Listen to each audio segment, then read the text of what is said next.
Hello, everybody. Welcome to this very special simulcast of Wrestling Rewind here on the Jeff Meacham Network across Facebook and Twitter and YouTube on that side and on the NoDQ.com side for the first time in a very long time. I don't think Rewind's ever actually been on NoDQ.com. This is kind of cool. You know, it really is. It's a new thing for Rewind. So there's that. I'm going to go and put that up there right now because it's going to be there anyway momentarily. Okay, so I know you're thinking, where's Greg? Okay, here's the deal. If you didn't read the description, first of all, shame on you, because you need to read, folks. Reading is key in life. So there you go. We did this yesterday because Greg was available yesterday, and I just got home from an appointment. So there was no way we were going to be able to do this live and get it, going by the time it would take for the show to get in the can and done and to you guys in time to go up before the beginning of NXT tonight. So here we are. Real short and sweet. I'll say a few things here really quick. It's a little bit of a train wreck of a show. But Greg and I do that. That's what Greg and I do. So, but we did do a complete watch through of SummerSlam 95. So there is that. It was interesting to go back and watch something that I hadn't watched in a very long time. And it was fun. I enjoyed it. But I did want to have the live stream atmosphere while this show was going in spite of pre-taping it. So here I sit. I will be in the control room the entire time. I'll be watching your guys' super chats come in. If you do super chat, I will definitely throw it up here on the screen as Greg and I are talking over SummerSlam 95. I do encourage you guys right now to go to the WWE Network over in the SummerSlam section 1995 and queue it up. You guys have time right now, so go ahead and go over there and get it queued up on your alternate monitor or your Roku screen or your Xbox or your whatever gaming or whatever platform you use to watch the WWE Network. Queue that shit up because we've got like 2 hours and 55 minutes before NXT starts. So we're on the bubble here. So we got to get our shit in. So all right. And yes, Adrian, you're right. I wanted to watch this match because I feel this is the superior Shawn Michaels Razor Ramon ladder match. So off we go. Enjoy the show, guys. I greatly appreciate everybody being here. I love that you guys came on and watched this with us today.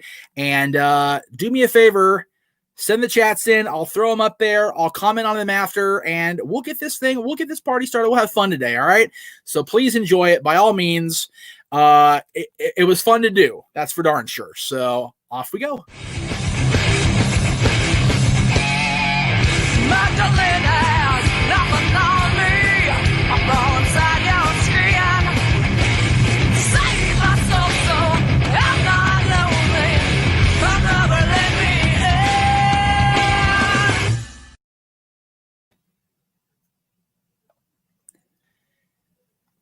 Are we on the air? Like, is this a real thing? Are Greg and I on the same show? Like, it's, oh my God, this is rewind. We're back. Ah! No, we're not live. Well, I mean, you're watching this live as I did the intro a few seconds ago on NoDQ and the Jeff Meacham Network, but we are pre-taping this because Wednesdays are a thing. Like, we actually have lives and things to do. So welcome to Wrestling Rewind. I am Jeff Meacham. He is, as of today, and today is Wednesday, which means he is at day 893. Crazy, crazy stuff. He is the NoDQ.com Wrestling Trivia Champion. He is Greg Cherry, and he is sporting that quarantine beard, and God bless you for it, man. Digging it the most. Yes, and Jen even got me some beard oil to make sure that beautiful. See, yes. She gets it. She gets it. That's what it pays to have a wifey who gets it. Because, when I was doing the playoff beard longer ago than I care to admit because the Kings have sucked since then, she wouldn't touch me. Nobody go near my eye. And, that's fine. Whatever. So I get the need to have something other enjoy the beardness. So much power to Mrs. Cherry for that. So today is something that Greg also enjoyed quite frequently, even though for all intents and purposes, it is a one-match show. But it was fun to go back and watch this and see just how big a train wreck the WWF was in 1995. It's like once you get past that ladder match, it's like, whoa, wow, Vince was steering that course as best he could, man. God bless him. Yeah, and even leading up to the ladder match, man, this is their second biggest pay-per-view of the year. And it's this. Who are half these people? Yeah, it's like if you dig deep, and of course we will, because we've got 2 hours and 43 minutes, so we will dig deep into the weeds, of course. But like you've got the ladder match, you've got a decent opener with Waltman and Hakushi. You actually had the pay-per-view debut of one Triple H, so there is that. So there are bright spots to this show, but you got to remember, folks, we're in the new generation WWF era, so it's not all tea and crackers here.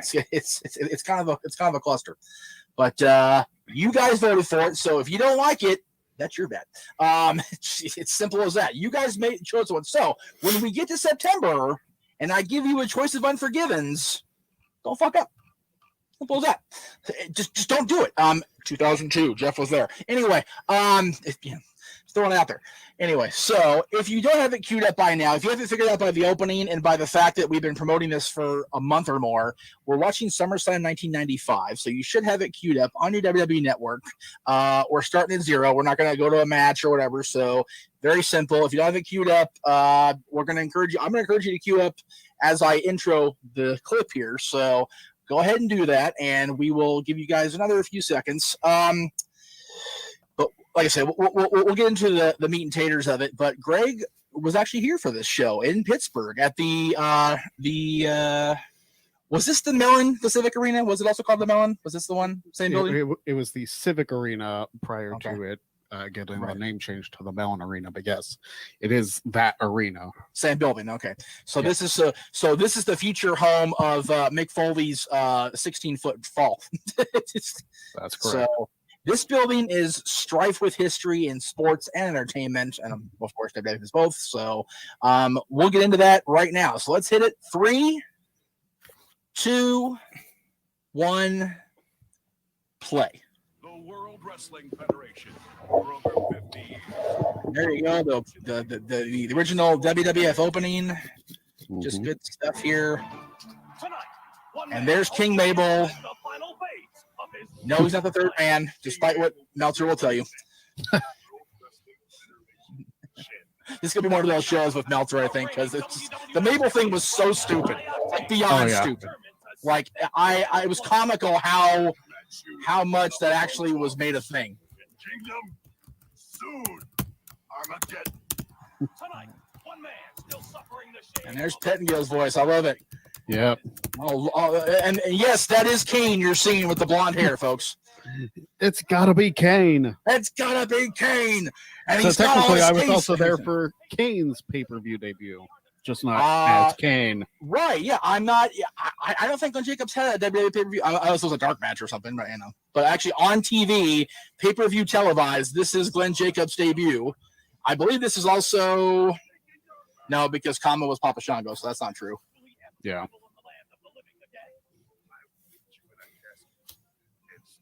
It's so funny. We know now, having watched The Last Ride, that Taker loves him some Charles Wright. But even both of them got to be going, oh, God.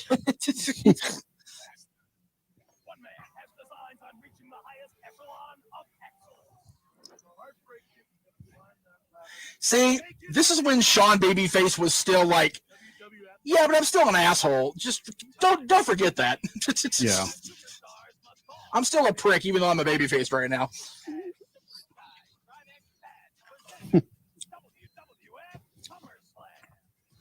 Supersized Stridex pads presents SummerSlam. That dates this show, doesn't it? Good grief. Yeah. Pittsburgh, Pennsylvania! And the Vince voice. We got the Vince voice! 18,000. They've sold the place out, and they're about to wonder why. Hey, you know, I was, what was I? I was, let's see, 95. I would have been 8 years old when this show there you go. happened. So There you go. I'm going to tilt this forward. There you go. There he is. There's the champ. The champ is here. Ba-bum, ba-bum. Anyway, I'm holding the microphone because otherwise you won't be able to hear me. that's okay. We are still a work in progress here at the Jeff Meacham Network. We're working on it as best we can.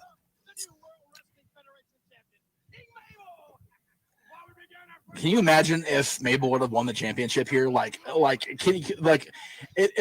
crapped on Nash enough. Like, if Mabel would have won the title, it would have been a complete deflating. Like, the Pittsburgh Civic Arena would have imploded with the damn it, franchise. Might as well kick off the show with a Pittsburgher, right? Right?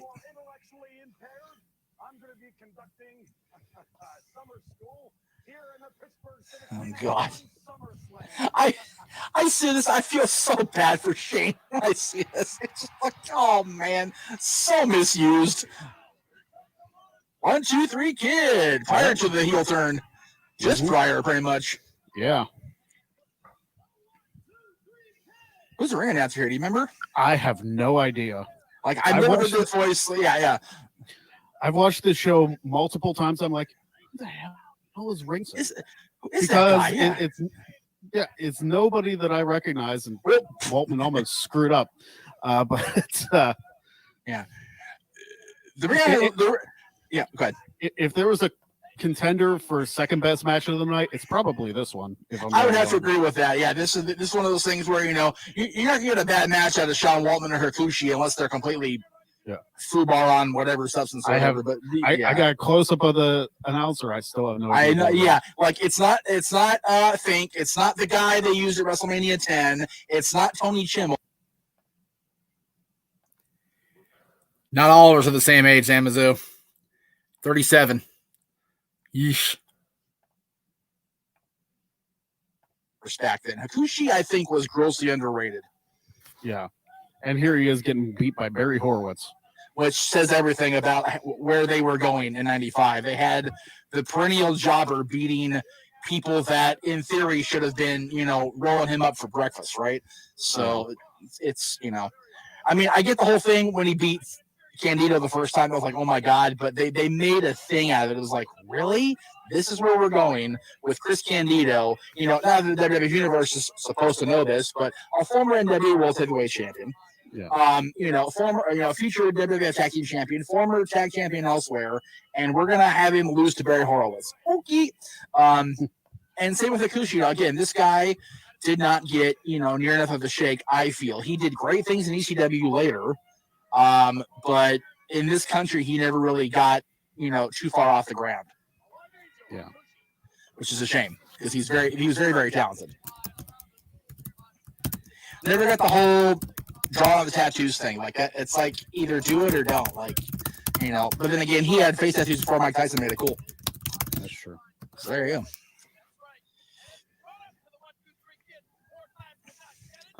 So you didn't see this because I'm going to edit it in post because that's what I do.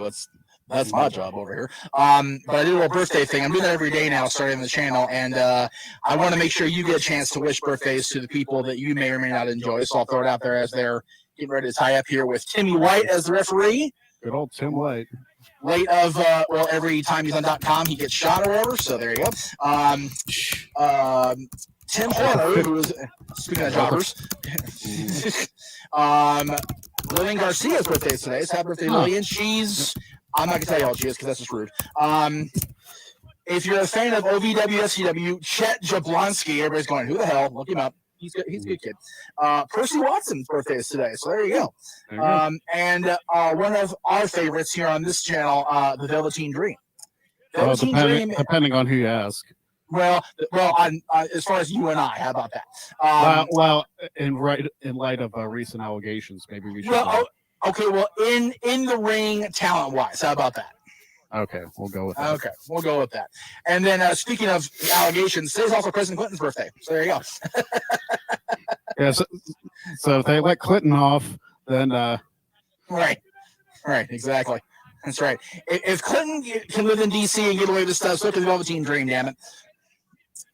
yeah, they both live in D.C. There you go. I mean, I'm sure Bill lives in New York now with Hillary. I don't know if that's still the case if he's in D.C. or not. But at the time, he was getting accused very much in D.C. So this is already too much politics for the show.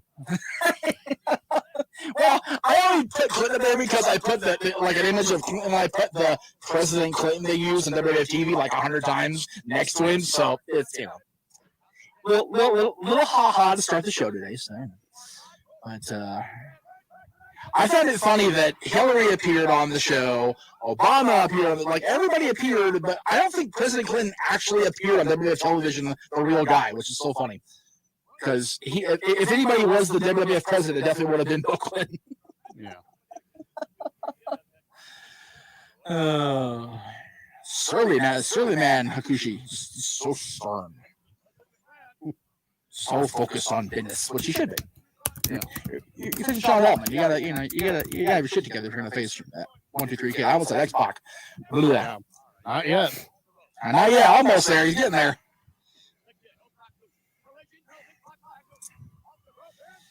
Ooh. Flying Waltman. Mm-hmm. Yeah, I always find it so funny to watch Sean's matches now because of our connection or whatever, and it's right.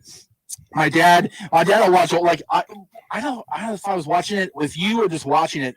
I was watching SummerSlam '93, and Dad came and goes, "Is that Shaw? Is that X-Pac?" I said, "Yes, sir, it is." I mean, like freaking white meat 1993 1-2-3 kid babyface. He was like, "Damn!"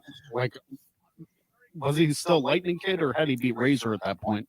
He had already beat Razor. He was here to face IRS at SummerSlam, so he was still the one that already went to their kid. But I mean, he looked like he got off the school bus to go to work that day. He was baby face. Oh, that would have been a lot better if it had been more crisp. Yeah. And more again, a Total World slam as opposed to a Total World backbreaker. Right. Yeah. So just get ready what we're going to see here today, because I'm going off the WWE.com, the network.com. Jesus Christ, I went way back in the day. Description. Diesel versus Mabel is on top. Yes, that's your main event. Diesel defending the championship against King Mabel. Again, you all did this to yourselves. Bret Hart battling the future Kane, but he's Isaac Yankem, a dentist here. Undertaker and Kama in a casket match. The Michaels Razor ladder match, which we're going to thoroughly enjoy, as we always do. That's a great friggin' match. And this match, Barry Horowitz versus Skip in a much anticipated rematch. Okay. And Alundra Blaze versus Bertha Faye for the women's championship, which is sure to be a 5-star Meltzer review. No question about it. God. Again, you gotta feel bad for Deuce there. She's trying. Jesus, Bronco Buster there. Yeah, Bronco Buster on the kid there. On the Bronco Busty. There you go. And next up, we're gonna have, as we mentioned, the debut of Hunter Hemsley on pay-per-view against Bob Holly. The Smoking Guns are gonna face the future Skull and 8-Ball. They're the Blue Brothers here with Uncle Zeb. Of course, Zeb Coulter, Dutch McHill, and that's it. That's what we got. So, and we're looking at about a little over 2.5 hours. So if you guys, again, I mean, you guys can pause us. We're doing live the tape, but if you gotta do your thing, gotta take a leak, we get it. I'm sure they're gonna do some sort of WWF merchandise show. At which point we'll do our shills because that's what we're going to do. Fill the time, right? Fill the time.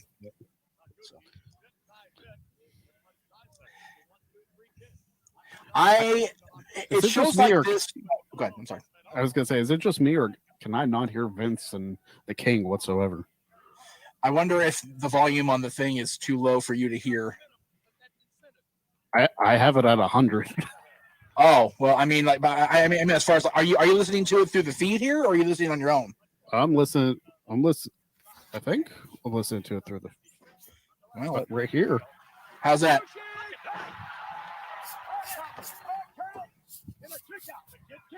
Any better? That actually helps, and it's weird how freaking close we are to synced up. So that's kind of cool.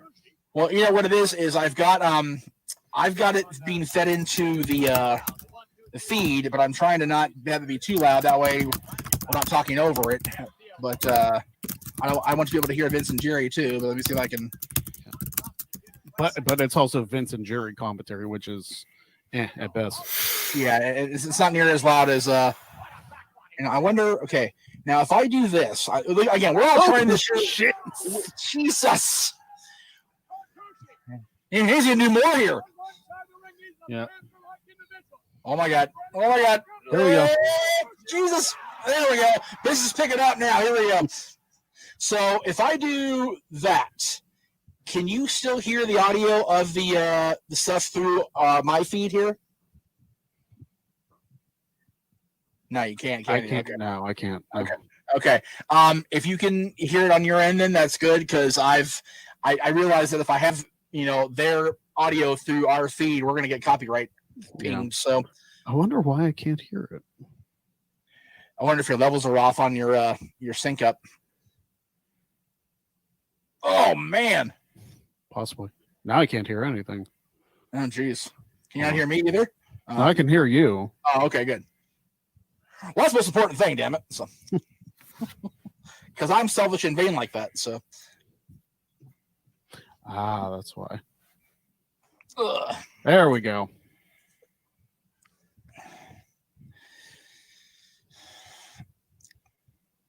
Nobody home, empty pool. All right. I know what happened now. I had the speakers set with the microphone, so. Oh, okay, got it. Good thing we figured that out during this match and not like during the ladder match. Right. Yeah, that'd be kind of shitty to have commentary on the ladder match. Yeah. Even though it's Vince and Doc as opposed to Vince and Jerry. Oh, God, that's right, because Jerry's going to be gone by then. Oh, Lord. Yep. And again, no slight on Vince or Michael Hayes, but no, they were not a good commentary team. They were many things, talented among them, but not together. No. Yeah. They were better performers than they were. Most definitely. Although Vince is kind of shit on these days as an announcer. I had no problem with Vince on commentary personally. I think he just needed the right partner. Like him and the Body were a good team. Yeah. You know what? Him and Perfect are grossly underrated. In 96? Late 95, 96? Well, 96 was more JR and Kurt than it was what do you call it? Vince and Kurt. But like when Perfect was on commentary. Yeah. When Vince was on commentary with Perfect, like in nice, that was a nice sequence of moves there in that match. Yeah. It was really well done. But see, they kind of let us think it was going to be a slow. All of a sudden, it just picked up and then it's done. That's it, right there. So underrated, in my opinion. Like I said, Vince and Perfect on commentary when Perfect was still with Flair, his first time on commentary in the booth, if you will, I feel was very well done. He did a great job with that. So.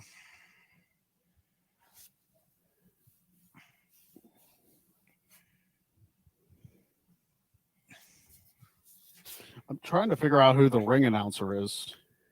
I'm trying to look right now. Actually, I'm trying to see if I can get a name here. Yeah, time freaking the sources would have performing a on air. Here we go. Ring announcer Manny Garcia. Oh, okay. Whoa! Sick. I did not miss that one bit. I wanted him to do it in your house. I know, and he didn't. And he didn't. I was so bummed. He didn't even appear at all, which is really a bummer.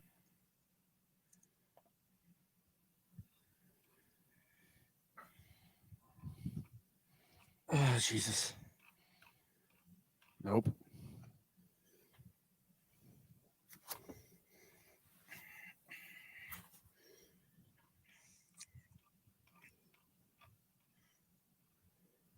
I forgot Davey just turned heel here. Yeah. That came off so like clustery, I thought. Yeah. It was so random for the Bulldog to just turn heel there. It was like, okay, sure.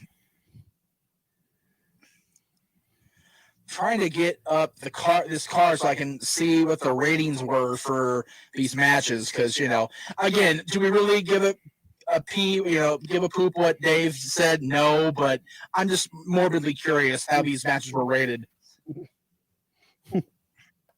So what we just saw got 3.5 stars, which I agree with. I would think. Yeah, that was a good match. This is about to get 3/4 of a star, and 3/4. Mm. So there you go.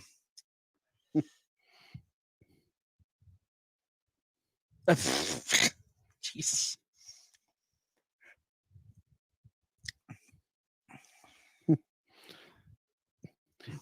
Full-blown blue blood Triple H. Oh yeah, man. Yeah. It's funny. I was Monday I was talking with my dad about they're releasing a vinyl album, Triple H Evolution of the Game. Yeah. And my dad just got a all-in-one record player, CD, the whole nine for Father's Day. My brother bought it for him. I'm pretty sure I mentioned on the air here at some point, one of our shows. And oh god, the Thurman Spark Plug Holly music. Yeah. Jesus, look at Bob Holly with hair. Take that in for a moment, will you? Full-blown mullet. Bob right. Holly, and also Bob Holly smiling. You don't see that very often. So Bob Holly smiling with hair in a racing team jacket. Let's just absorb that and move right along. Jesus. I forgot what I was saying before I made that point about. On the vinyl record they released is a little intro by Lemmy before he passed, obviously, talking about working with Hunter, and then it allegedly has all of Hunter's themes, and I went, no, it doesn't. So I went on YouTube because even Spotify doesn't have all of them. And I made my own damn Evolution of the Game playlist because that's how I roll. Right. So we will. Fun fact. Here we go.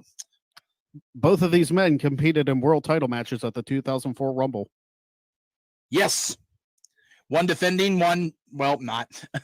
Yeah. Kentucky Fried Quail. What the hell? Lawler, stop being so Memphis. Just stop. Oh, my God. What's so funny is Jerry's using all these high, rich end references, and Vince is playing dumb when Vince is the one eating this crap, not Jerry. Oh, yeah, probably. I'm sure a lot of the rich references were ribs on Vince. Or maybe they were his own thing going, okay, well, I know about this stuff, so throw it in there. People want to believe that Vince gets, ribbed, but I'm sure he's ribbed himself, honestly. Oh, yeah. So,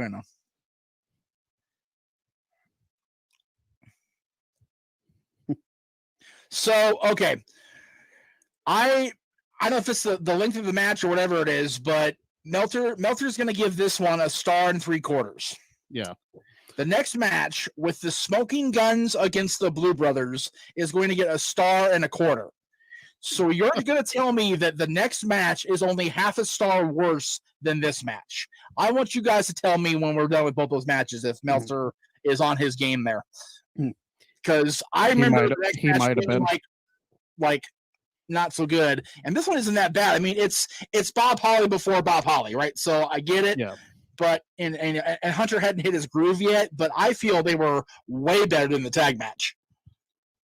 So, well, at least this was rated higher than the tag match. Well, yeah. It's there's only one.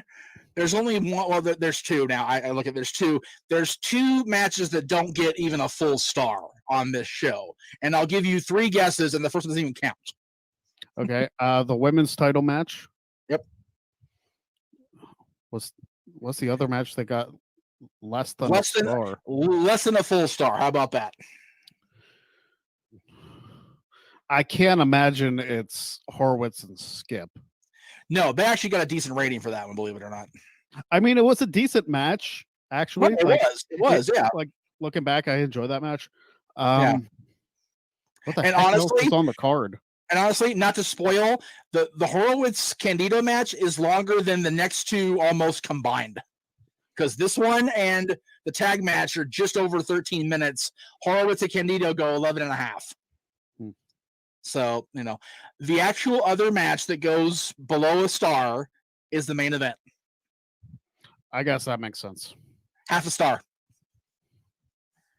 And, and the problem is, they booked it where it was right after the ladder match where, nothing's touching that. So, it's, I honestly only think that this ladder match got less of a rating than WrestleMania 10's because WrestleMania 10's was at WrestleMania 10. It's as simple as that. Because I feel, and I know we've talked about this, I feel the ladder match at SummerSlam was, I dare say, better than the WrestleMania match. And it seems unfair of an opinion to come from me since I was here for it. Right. But I'm saying it, so yeah. But objectively, I think that there was more drama in the SummerSlam ladder match than there was the WrestleMania one. People might disagree with that based on the fact that the finish was kind of botched. Right. For the SummerSlam one. But because I'm bizarre. Oh. That's different. The real ones get that reference. I get you. Hey, I'm right there. I got you. That's it. Oh, too much. Trying to get to where I was because I want to look at just because now I'm wondering if WrestleMania 10 was actually rated higher because now I don't remember, which is awful. Let's see. Goodbye. Okay, so both times that Razor and Shawn did their thing on pay-per-view in a ladder match, it was the semi-main. So they never gave the main event a freaking chance.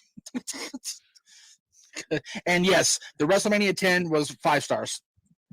The match tonight we're going to see was 4 3/4. So okay, so it was close. You're right, because Meltzer was like, I think he was hesitant to give the WWF another 5-star because God forbid he do that. So he was like, 4 3/4. Fuck it. So, but this one gets a star and 3/4, and I think it's better personally. Yeah. But again, as JJ and I always say on our show, everything in wrestling is subjective. So, there are shows I've been to that get, crud ratings, and I go, yeah, agreed. Yeah. It's amazing. In 95, Bob Holly still had a beautiful dropkick. Yeah, he did.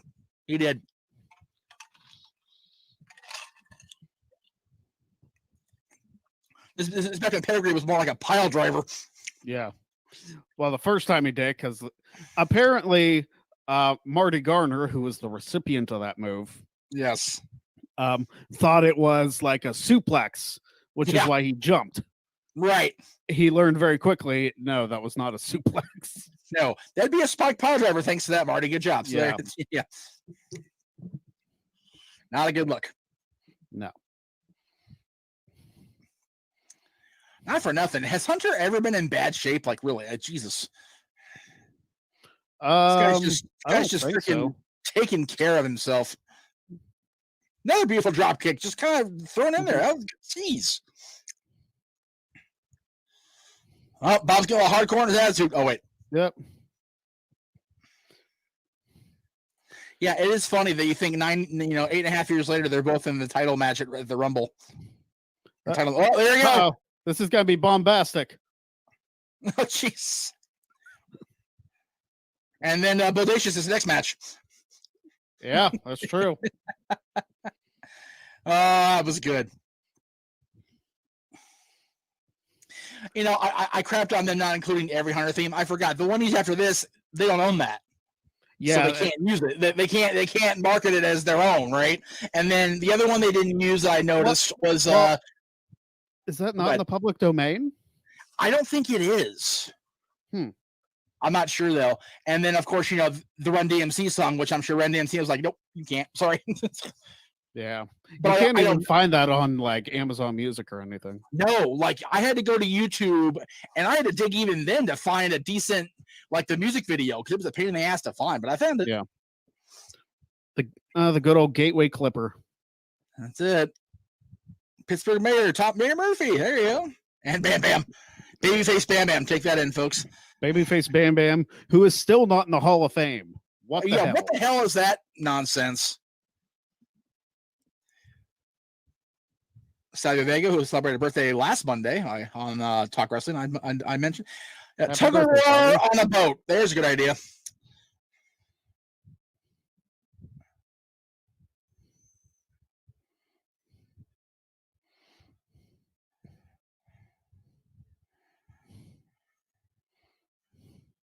So they jumped in, they weren't pulled in. Well, I guess they lost the tug of war. Yeah. Yeah.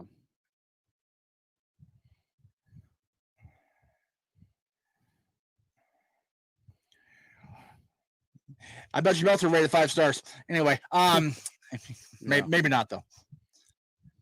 The mountains of that. Look at the Bruise Brothers. Jesus Christ! Look at these two. Yep. If you're an Agitator fan, you're going DOA. I'm like, yep, that's them. 2 of them anyway. Yeah, 2 of the 4. The second leader of the 4 of the group was at SummerSlam the previous year. And then there's Crush. Did they even show their entrance? Where did they go? What the hell was that? What the hell kind of botch-headed job is this, man? You know what? When I had it recorded too, it was like, did they just like show up in the ring or something? Yeah, what just happened? I have no idea what just happened. Which is funny because in like the post pay-per-view video package, they show them entering. I was like, yeah, wait a second. That's the funniest damn thing. Oh well, whatever. We're nitpicking, I know. But we do have the show, damn it. Yeah. I mean, this is a watch along. We're supposed to comment on what we're watching. That's kind of the point of the show. That's it. Name of the game, kids. Name of the game. Oh, it's so funny. Like, people are thinking I'm crazy because I'm doing this show today. Doing a hosting trivia Friday, doing the post game Friday, and then 2 watch alongs this weekend. And then because the WWE is doing another pay-per-view next weekend, I'm doing another watch-along for Payback, and then a watch-along for AEW, plus 2 more episodes of Rewind in between. Like, Jeff, do you sleep? Like, Famous, sir. You're going to get sued for that. Billy Gunn with a mustache. It's such a weird sight. Yeah. Billy and Bart with mullets, and both of them with mustache. Like, this whole show is like 90s celluloid. Oh, yeah. But, do you sleep, Jeff? Nope, don't sleep. Nope. Just don't sleep. It's not good for you, but, oh, well. The real deal. Yeah, they're about as cowboy as you and me, brother. Hey, you're a Cowboys fan. And I am a Canyon Cowboy, so, yeah, it's, kind of. And 95 was about the last time they were relevant. Hey! I can't actually see you. I have the thing full screen, so. That's okay. I could sense the look I was getting. It's the indifference. Like, oh god, here we go with the Steelers. Didn't we beat you in that Super Bowl that year? Just out of curiosity, or was it 96? You did, but you haven't been back. I know. No, that's not my fault. That Jerry didn't realize he's doing a bad job. Man. We have talked about that a lot, but the truth of the matter is the Dallas Cowboys are like the WWE. They're to an audience of 1 at the end of the day, unfortunately, in the owner's eyes. There you go. There's some shenanigans. And as long as that audience of 1 thinks the product's good, they're going to go with it. No matter how many coaches you put on the headset, no matter how many people you put on the roster, if the man in charge likes what he sees, he likes what he sees. Look how young Kyoto looks. I know. It was so good to see him on Dynamite a couple weeks back, whatever it was. God, I was so happy for Mike. Because the WWE dicked him. I'm sorry, they did. Like, I get it's a COVID thing, and I get people getting laid off. You don't know that better than anybody, probably. But, come on. That was fucked up.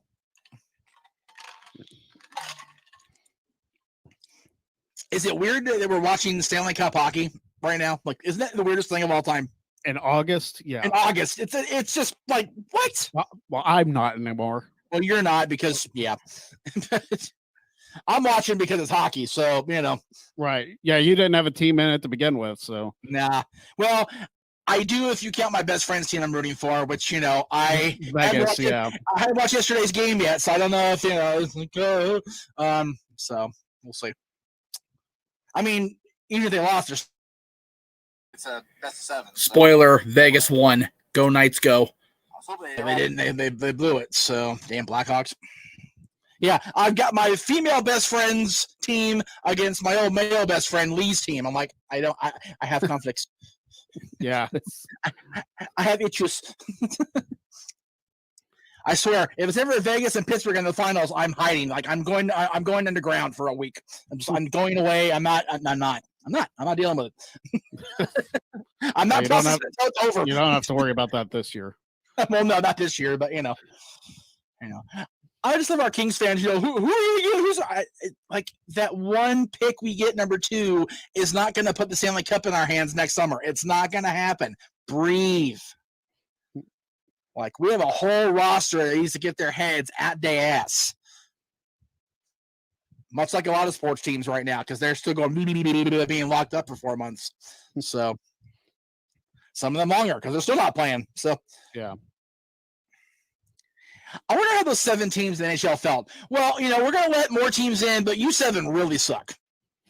So you just sit back. California's going, we're the bitching in NHL again. We got nothing. Yeah. No California teams. And Ottawa, because Ottawa sucks. Sorry, Laura. But yeah. Yeah, both incarnations of the Winnipeg Jets made it, which is the first time that's ever happened. Right. Because the Arizona Coyotes made it and the New Jets made it, which I thought was kind of cool. Bart Gunn getting a shine here. Yeah, hey, why not? I think Bart Gunn gets another shine on the Tuesday review shows as it is. Thank you very much. All right, so while we're talking about hockey, because we're talking about hockey right now, which is weird, but I'm going to do a little birthday greeting. So, happy birthday, everybody.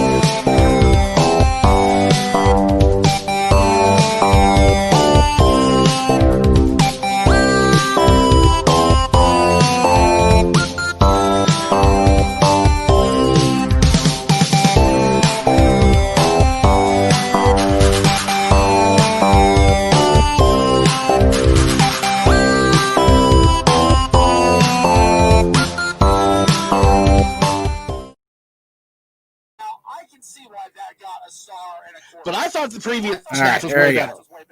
Like above half a star better. I thought.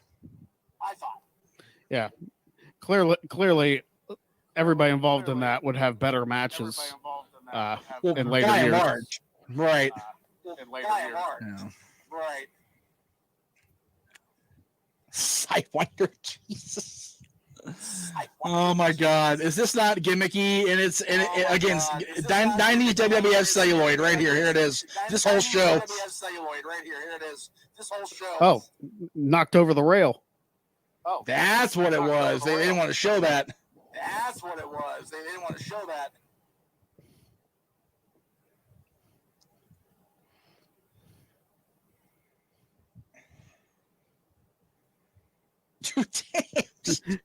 Savage. He sucked forever, but move right along. He sucked forever, but move right along.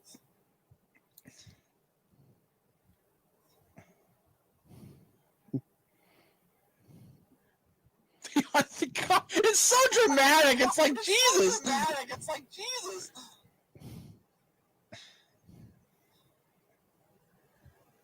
And it happened on like a show that like nobody watched. Seriously, it was on the Action Zone. Like, who the actual hell is watching the Action Zone? Like, what is going on? Put them on Raw or something, you know? Yeah. Superstars again. Nobody watches Super. Well, they were back then because that was the flagship for many years. Yeah. But the Action Zone, like, what? Oh God! Even back. I'm sorry. I'm gushing over Tammy. Don't mind me. Me too, Johnny. Me too, brother. I'm hoping, man. I'm hoping we get to go. I hate that it's not going to be here if it happens. It sucks. Anyway, and we're off the air now because we've been thrown off by YouTube. We're over.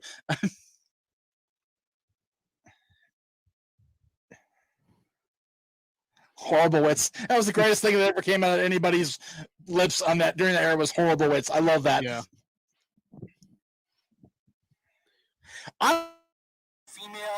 Orange County, California, Ken? I didn't know that. I know you're out here. Thing, but they had that little decoration on there. It looks like a thong. I thought that was like a little like okay, obvious much. Hi.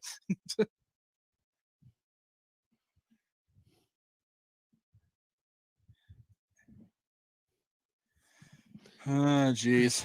Sonny's managerial work is underrated.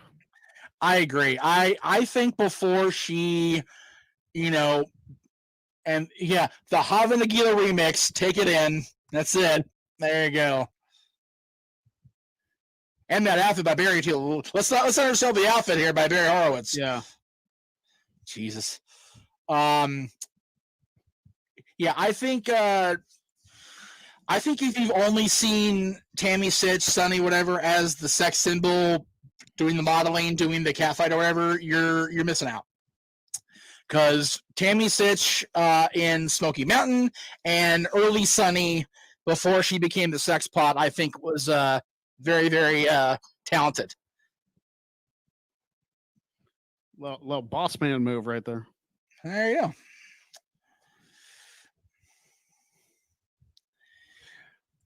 Are his suspenders? Why would you have your suspenders hanging down off of your like? If I'm a heel, I'm grabbing those. Yeah.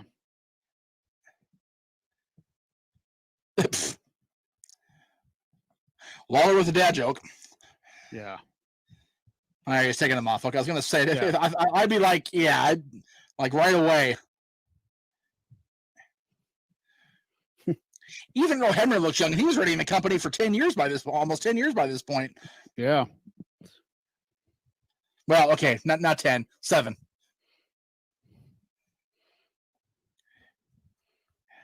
I get reminded by you that he was at the Bunkhouse Stampede a week and a half before the main event. Like, what? That still blows my mind that he was at the Crockett pay-per-view and a week later he's on NBC for Vince. Like, yeah. Jeez. So funny. I'm trying to see if I can see where I'm at because I'm on the hard cam side. Oh, okay. But I'm like higher up. Right. My dad, my brother, and I are higher up. Oh, okay.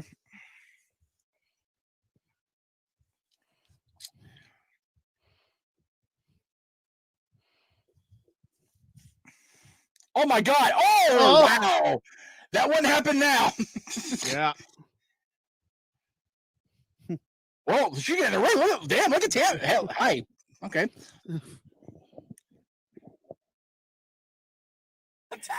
That's gonna get pricey in a hurry, Johnny. Oh, damn! Earl's giving her the business. Leave it to Earl to not do a proper job refereeing. Yeah. Anyway, man. She threw it. It's just Tyson McNeely. Damn, Vince with the references. Of course. I mean, yeah, you know. She threw in the towel. Earl told her no. Get the fuck out of here with that. You're not Bob Backlund. Get out of here with that crap. Or Arnie Scullen, rather. There we go. I think I was the only person in my circle actually rooting for Candida during this match. I swear to God, I never liked Bear Horowitz. I never liked him.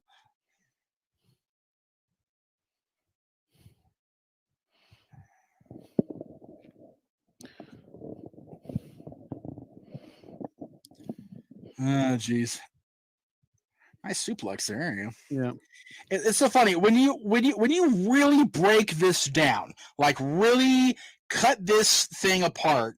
You've got a former world heavyweight champion, Yep, against a perennial jobber with a Hall of Famer at ringside who's hotter than everybody in the room, and then you got the best referee in the game, probably ever. So, kind of a weird stew of people in this match. right.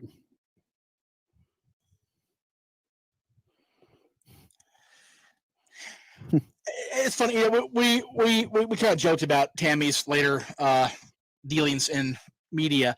Yeah. I almost kind of like wish I hadn't seen like her shoot interviews or some of the things she said or did, because like I hate the fact that I don't necessarily like Sunny anymore. Like I liked Sunny in the WWF. I enjoyed meeting Tammy at XPW, but like it's almost like my opinion's just like whatever. And I think that sucks because it's like, you know, they always say you never meet your heroes because you're gonna be disappointed. I got to meet Hogan and it was amazing. I loved it. But Just like I got to meet Sean. Exactly. And I met Sean, and God, what a amazing person he is. But you know, certain people, it's like you grew up watching them, loving them. Dare say, lusting like Tammy, and it's like, really? I guess it's kind of a bummer. I don't know. Maybe it's just me. Same, Ken. Same. Holy crap, it's hot back here. She did great, and it's I guess being so deep in now, like I've been the last 18 years, it's hard for me to separate. I guess I don't know. Yeah. So because it's, you know, I mean, you know, like X-Pac Heat. I never like flat out wanted X-Pac to go away even before I met Sean Waltman. Like I always liked X-Pac, but like a lot of people are like and you know, and now I've met him, and it's like I never want him to go away. I think that now that Sean's got his head on straight, he is a great contribution to the business. You know, I still think one of the coolest moments for him was at Raw 25 when he comes out with DX and the entire crowd's chanting 1, 2, 3 at him. Well, yeah, I mean that was where, you know, it happens. So That's my point. Yep. And of course Scott's right there, and he's just looking. Jesus Christ. Yeah. Yeah, that was pretty funny because yeah, it's again, you know, people Can we get on topic, y'all? Seriously. Come on, guys. Who cares how old we are? For real. Get over tell it. me between 1994 and 1996, even 97, who was on the roster that could have carried the company better on either side of the babyface heel thing than the Click members? You got Brett, and then you got Steve Austin. Mm-hmm. Anybody else? Like, it was a proven fact that they didn't have. I mean, they had the guys just couldn't hang with Undertaker. Okay, Undertaker. My bad. I'm going to get shit for that when it goes up tomorrow. Luthez Press. That's right. The real Luthez Press when it was a finisher. When it was a finisher. I don't even Luthez Press from our NWA World Champion. Makes sense. Hey, there you go. All right, let's just squash this age thing right now. If you were younger than 12 years and 5 months, almost 6, if you were younger than 12 and a half, I'm the oldest guy in the room. Get over yourselves. Jesus. May have done it by design, I don't know, but it just seemed like they didn't like stand out. Like they didn't like have, like, for example, you're gonna have I mean like this match.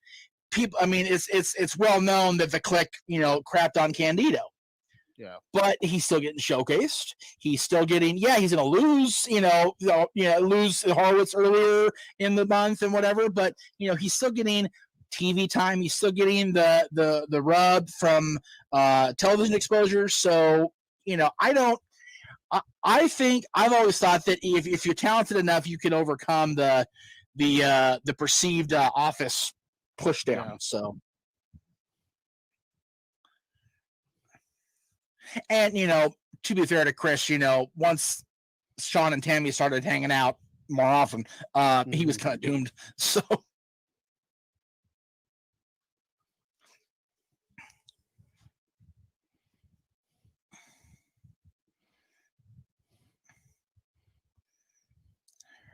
They changed Barry Horowitz in Pittsburgh. There you go.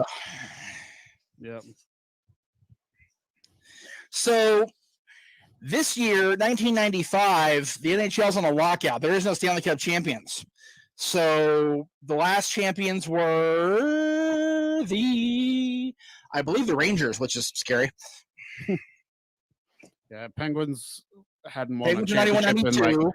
Yep. Yeah, so there's been a couple years. Right. 93, of course, was Montreal, motherfuckers. And then 94 was the Rangers. So, yeah. So, diving headbutt. Again, doesn't age well. Michael, as far as my thoughts, I think he sold them, right? But he just didn't knock out dead sell them. He looked like he had the glazed over look in his eyes. So he kind of went, but he didn't oversell it like Rick did, like Big Show and Edge and Christian did. He sold it like Shawn Michaels would sell it. It kind of is what it is. Skip me up. Leg sweep.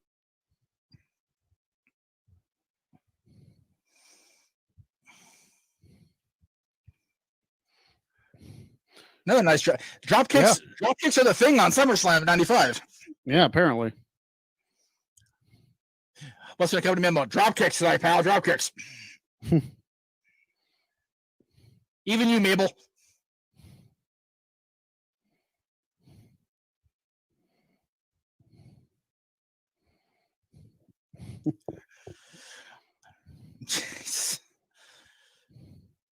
I love when they show, when they shake their ropes, and they're not moving, and they sell it anyway. I think that's so funny.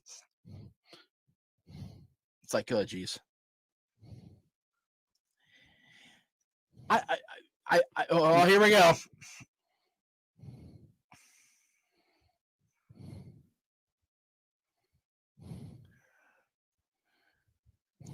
Babyface turn for Akushi here. Yep.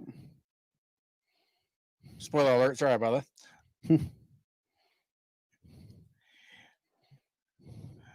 I'm not sure what the hat's about, but he looks like a big giant mushroom walking down to the ring.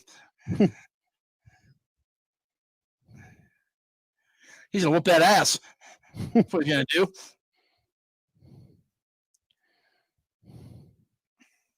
Okay, you got. Well, didn't touch him. Not disqualification. Didn't touch him. Yep. Jesus Christ. It's wins.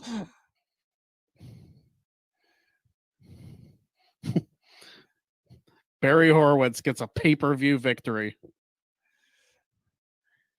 That is this pay-per-view in a nutshell right there. That sentence you just said. Barry Horowitz wins on pay-per-view.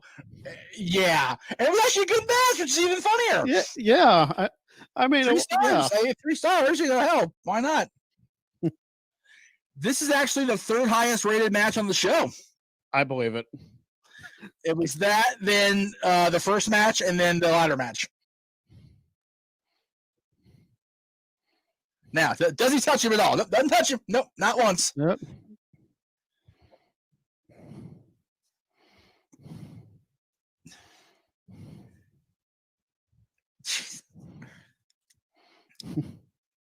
Unbelievable. Oh, I love Vince's Unbelievables. They're always good. Trying to remember where I was. Oh, here we go. Dean Douglas. Yeah. Hey, Shane. Have you met Shane Douglas? No. No, that's a bummer. Good guy. Good guy. I love Shane. I believe it. I've just never, I've worked indie shows, but I've never crossed paths with Shane Douglas. Yeah, he was booking XPW when I was not with them. Like I worked the business when I was at their shows, and him and Lizzie were super nice.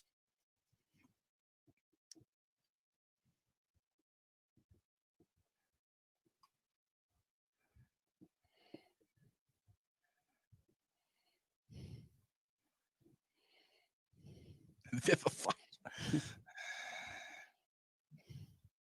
What's funny is Troy Martin really just had the educational background, which I think is so funny. Yeah.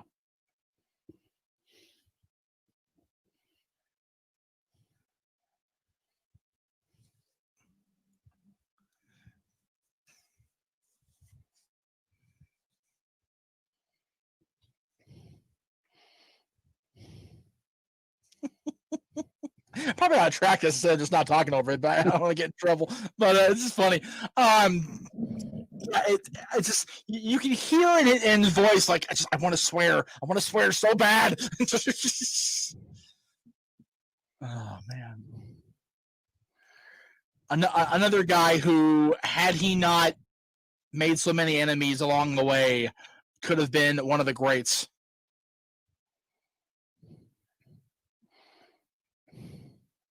Oh well.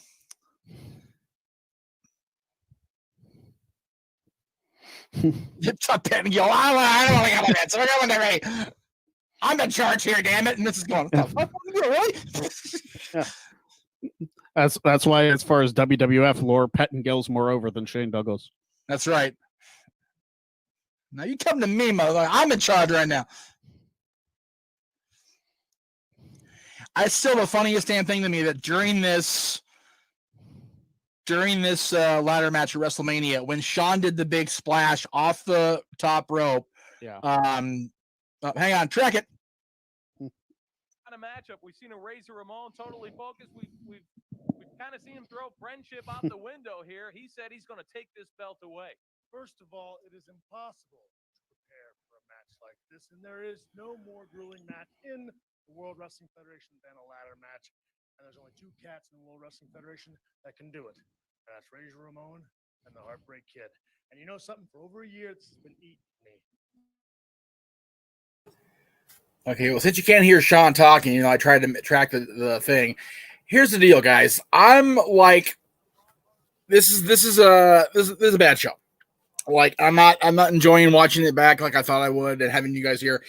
If you guys want me to skip ahead to the ladder match, let me know. We'll go ahead and do that. Good grief. At that point, anyway. Yeah. Razor Ramon, rest assured, wild horses, nothing on the face of God's green earth is going to keep the Heartbreak Kid from traveling up that ladder and taking the World Wrestling Federation Intercontinental title, thus making me what I have always said I have been, the greatest Intercontinental Champion ever. The stage is set for the historic ladder match here tonight. Shawn Michaels and the bad guy Razor Ramon. Let's get it back. Now we'll go back to Vince. There we go. Wow. And Bertha Faye. All right, so we're going to do some shilling during this because I'm not about to have this nonsense go up on.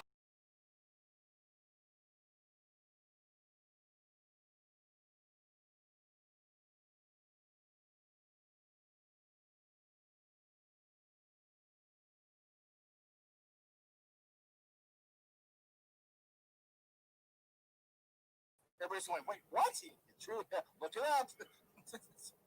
It was only for like a week, but for a couple days. But it was actually one real day, like 3 televised days. Yeah. Sorry about that. All right, I don't know what the hell happened there. Stupid thing. Okay, so while they're showing that horrible women's championship match that was on this show, we're gonna go ahead and do our commercials because I'm making an executive decision. So there you go. And my camera's all screwed up. That sucks. My shot got weird. Oh well. Anyway, oh my God. Here we go. I got that muted. That's what I wanted to do. So here's what is to come on the Jeff Meacham Network, which is on my channel, of course. Some stuff will be here too. All right, here we go. All right, so.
right, so I'm just gonna talk over this damn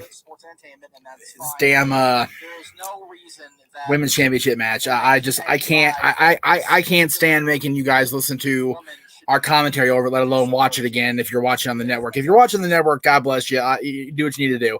But I want to get the commercials in, and I'm not gonna have a whole lot of time to talk after the main event because we're gonna run short on time as far as overlapping with the black and gold brands. So I appreciate all the comments today. I really do. I don't understand why you guys don't feel the need to super chat with me. It's weird. Like, you super chat with Aaron all the time, and I don't get any super chats. And that's it.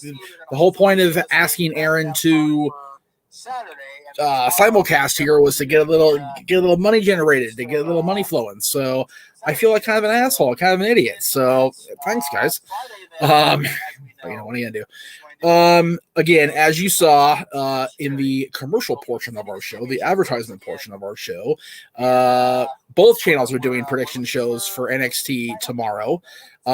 Myself, I'm going to be doing my thing. Do I have that here? That'd be really neat if I did. Oh, I did. No, that's watch along. Okay, well, I have predictions coming up for NXT.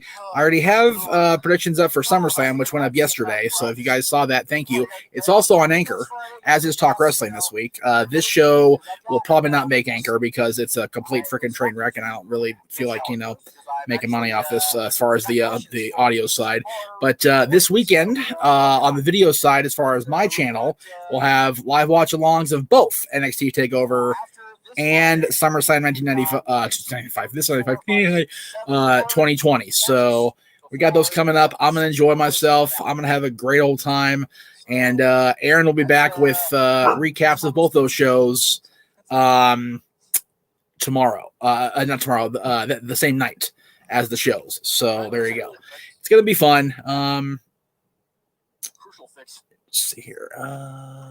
Okay, looks like we're still doing the women's title match, so I'm gonna keep plugging right along. It's funny you mentioned this, Ken, about Medusa being with Rick Rude. I was talking with the co-host of Death on Wrestling, JJ, about a top 10 underrated or often forgotten wrestling themes show we may or may not do, and I hard sold pitched for Ravishing Rick Rude's WCW theme. He's simply ravishing. Wow, there you go. Crazy, right? It's a damn good show. So there you go. And yes, AEW is Saturday. I'm not watching AEW. I'm not watching along. I'll watch it on demand later. I'm watching TakeOver. That's what my Saturday was allocated for. It's not my fault AEW wants to try to be competition. Wink, wink, right? So I'm watching TakeOver. That's what I'm doing Saturday. But yeah, that'll be this weekend. By the way, I wanted to mention this before we get too far away from the day.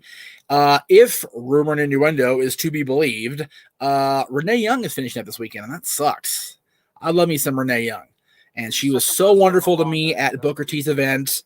I got a pity fiver. Thank you, Dustin. There you go. Thanks, Ken. Thanks, Dustin. What was I saying? When I covered Booker T's podcast for NoDQ 3 years ago, Booker and his business partner Brad Gilmore gave me full access to the whole show. Everybody, I was interviewing Corey Graves out in the alley, just doing a promo for the show, and Renee walked out, and she went without missing a beat, went right into the show. She was so great. If she is leaving, I wish her well. If she ends up with AEW, that's great. If she ends up, just doing the Vegas thing, and covering sports for real like she used to with the Score, that's great too. Either way, I'm happy for her that she's allowing herself to walk away while she still can walk away. So good for her. Love it. Love Renee. I will miss Renee. I don't need to GoFundMe. I ain't no charity case. I just would like, the compensation that I feel I deserve doing these things on a regular basis. And that's why I am on Aaron's channel, because I don't get money on my channel because I don't have the watch hours yet. So there you go. Anyway, So thank you, Renee Young. We appreciate it. Where are we at here on the show with SummerSlam? I'm not talking. Either way, I'm not talking. This is great. On the coffin. I get it. That, you know, he made it. Okay, well, I guess we'll go back to this. What's so funny is Taker wins here, right? And then he still doesn't get the urn back until like after I think Survivor Series. Yeah. Because of Mabel. Because Mabel kept the freaking necklace as a trophy. Then I think when Undertaker finally bested King Mabel is when he got the medal back, and from that little urn that Paul carried until he turned the next year.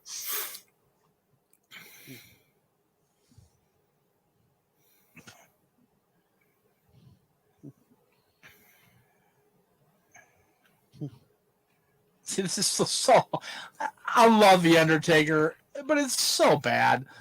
Yeah.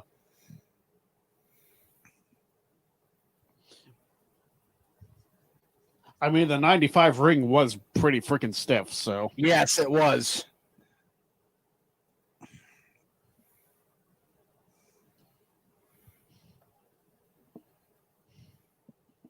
Interim president. Yeah. So I've seen a casket match and a Hell in a Cell match live. Yes. Wait. Were you at King of the Ring? Or no? No. WrestleMania 28. WrestleMania. Yeah. There you go. You've seen Undertaker in a casket match and a Hell in a Cell match. God bless you, man. And you saw Triple H's debut on pay-per-view and one of his great moments on pay-per-view at WrestleMania. So there you go. And Lex Luger's final WWF appearance. That's true. 95 SummerSlam was a pretty historic pay-per-view for a lot of reasons, but it was a terrible show overall. Right. Just a horrible show. I don't miss his Percy and surround sound in my ears. I love you, Purse, but jeez.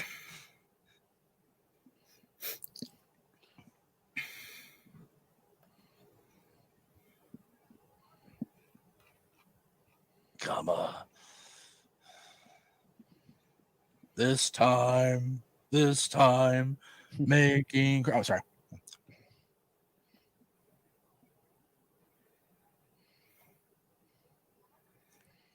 You can tell it's a little more Mark Calloway than Undertaker than like in like 91, 92.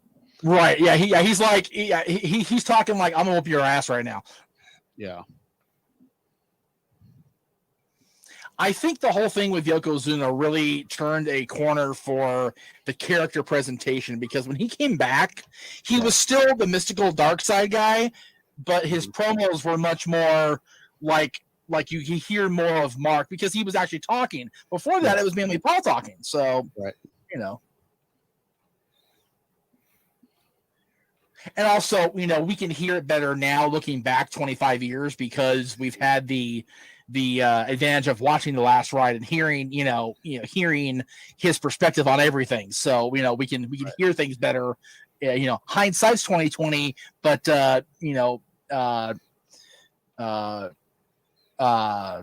looking back things is also helpful. So the $1 Million Man theme. Money. Bow down. Bing. Not the remix, the original. Yep. The Black Hole of Charisma himself prior to 1998 or so. Yeah. Self-admitted, by the way. I'm not digging on Charles. It is what it is. So.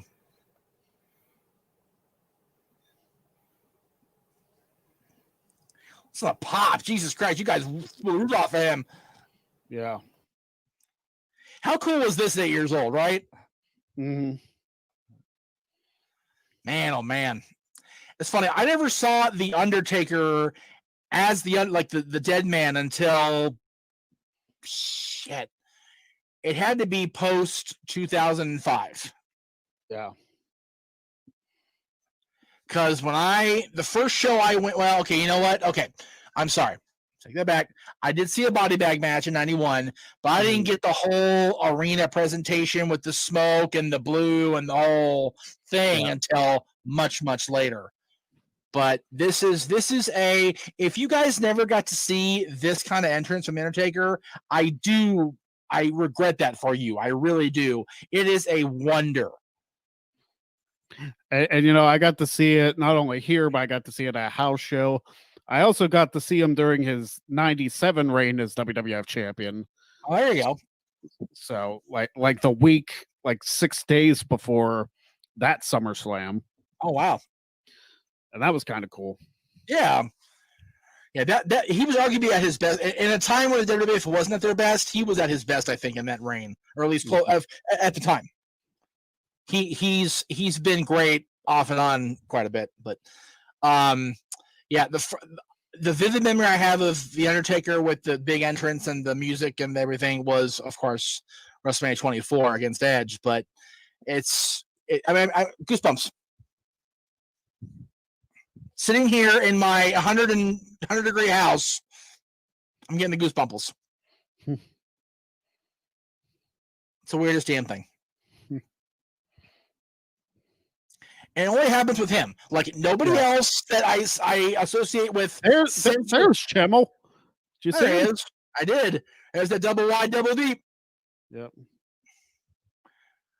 No, not Bertha Faye. Be nice, you guys. Jesus. I'm going to hell for that one. That's okay. Anyway, whatever.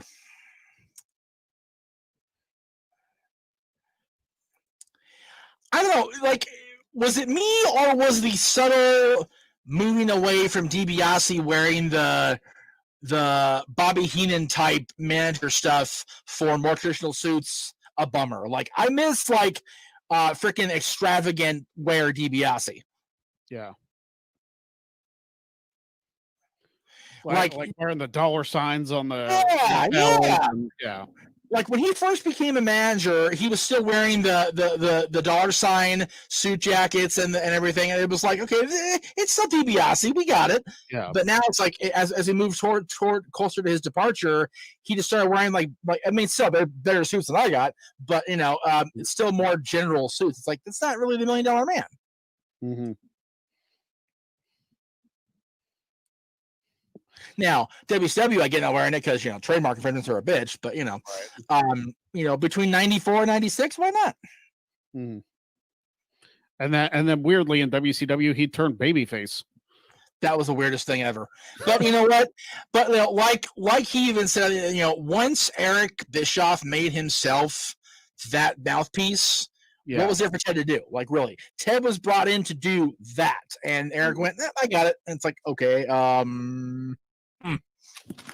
So I just got attacked by a cupcake, but that was a great way to get attacked. Cupcake Wars. Cupcake Wars is a different show. That's right.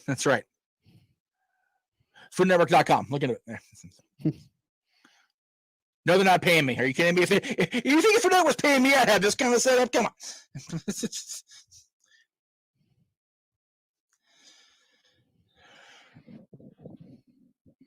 Here we go. Let's get it over right now.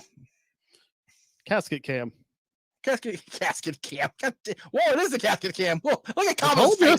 Look at Kama's face. Wow. Never heard of a coffee. Then she said in the line, don't be bullshitting. Well, Vince is just a commentator at this point, I know.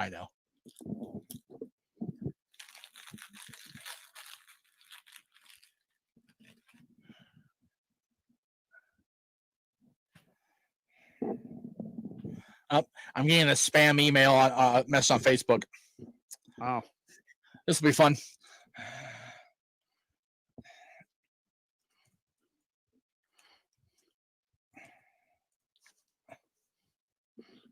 It's weird watching this match and seeing the fact that Undertaker has wrestled him as also Papa Shango. And as Kama. Did he wrestle him when he was the Godfather? I'm pretty sure he did. He had to have, right? I don't know, because Taker was probably like firmly planted in the main event. Well, but on a random off Raw or I'm trying. It may have been when he was in the ministry, maybe. I'm pretty sure I saw that recently during my watch-alongs here, so I'm pretty sure it happened. I'll have to go back and look, though. I can do that right now. I forgot I can do that. I have the technology. Look out. Coffin cam, double shot.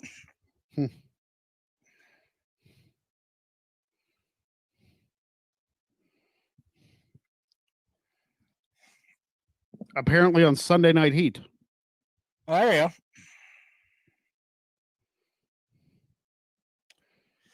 If you say it is so. What were the 99?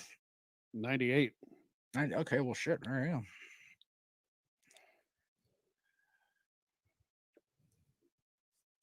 go. Could you see the face? You hear Percy distinctly. Isn't that awful?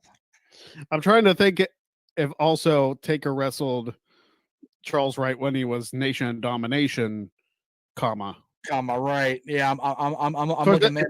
It's still kind of the same gimmick, but Right. like. Yeah, March 98, Cactus, Funk, and The Undertaker against D'Lo, and Kane in a dark match. So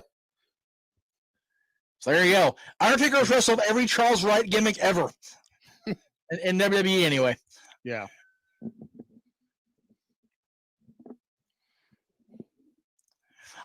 I want to book that match on WWE 2K whatever now. Well, Papa Shango versus the Supreme Fighting Machine versus Kamu Mustafa versus the Godfather. Fatal 4-way. Winner has the charisma. Oh, Godfather wins. Yep. By default. Close second, Papa Shango. Yes. Hey, if you can take out the Ultimate Warrior, you're on my team any day of the week. Curse him again. I was the one kid that was like, yes, curse him again. Make him vomit. Terrible person. I was a terrible person as a kid. I was a terrible, terrible 9-year-old. I don't care.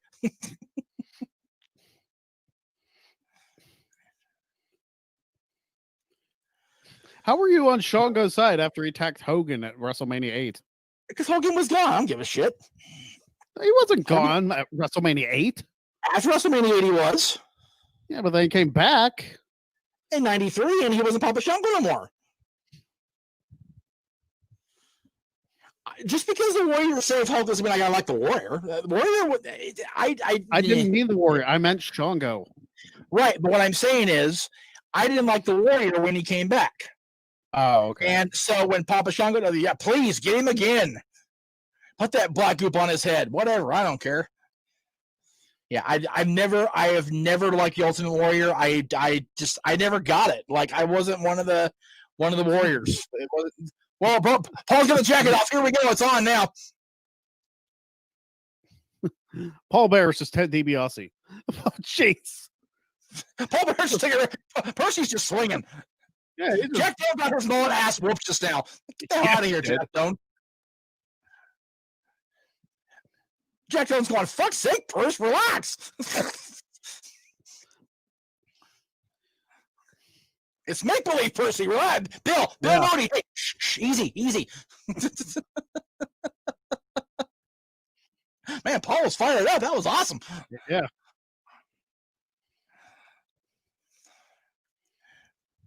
I guess the Paul Bear in SummerSlam doesn't agree with him very well. Yeah. 93, he came back and was whooping that Harvey ass. 94, he was trying to whip that DiBiase ass. Here he's kicking everybody's ass. And 96, he's clubbing Undertaker over the head. Yeah. He's busting Undertaker in the head with an urn. And 97, he's trying to help. Yeah, 97, he's trying to help Cost take over the title. So there you go. 98, he was out there for 98 because did he interfere in 97? Or was he still off with Kane? I think 97 he came in like gave Undertaker like a kick or something, like just a little wussy ass kick or whatever. Yeah, but nothing really like substantial. Like the 98, he was off selling the Undertaker beatdown at the house. Yeah. 99, I know he was at because I just watched that show. And 2000, I don't think he was with Kane. So 2000, he was already gone. Undertaker and Kane fought each other, so he wasn't involved in that match. Right, yeah, he wasn't at that show because he was done with his run with Kane when Kane was a babyface, and I think he was just doing behind the scenes stuff. So 90, what was his last SummerSlam? 99. Yep, because he wasn't at 2010 when they reignited their feud. He didn't come back until later. Yeah. So yeah, the last pay-per-view SummerSlam that Paul Bearer appeared at as a talent was 99.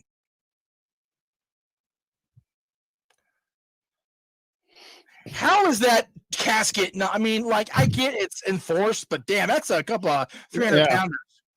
Mm-hmm.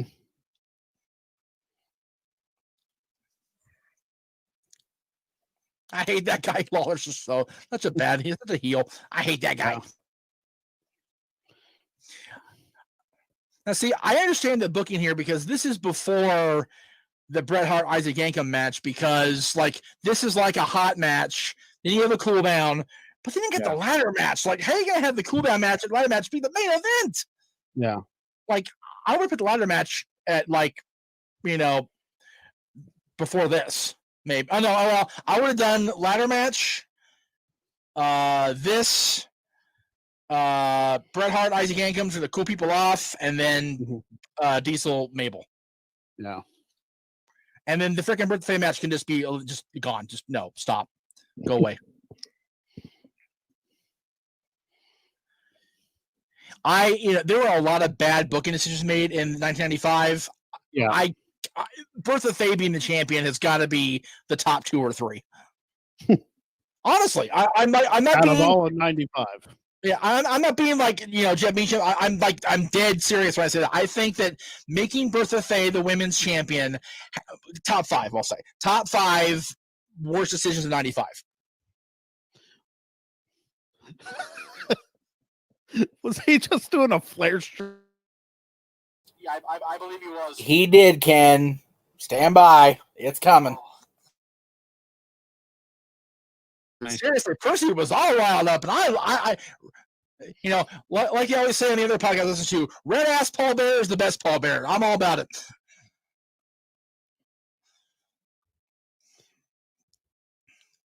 Well, yeah, remember, Undertaker came back at this show the year before because DiBiase, brought out the Undertaker and pissed off everybody. So it's, I can get Paul being pissed off. It's like, DiBiase, I'm sick of your shit. Mm-hmm.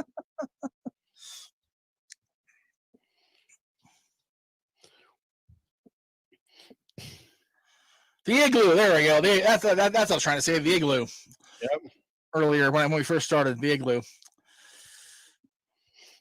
There's the creatures. There they are. I was trying to look closer. I was gonna see if it was you guys. I think we might be a little bit higher up. Bummer. I'll try looking when there's a wider shot to see where I am. Right.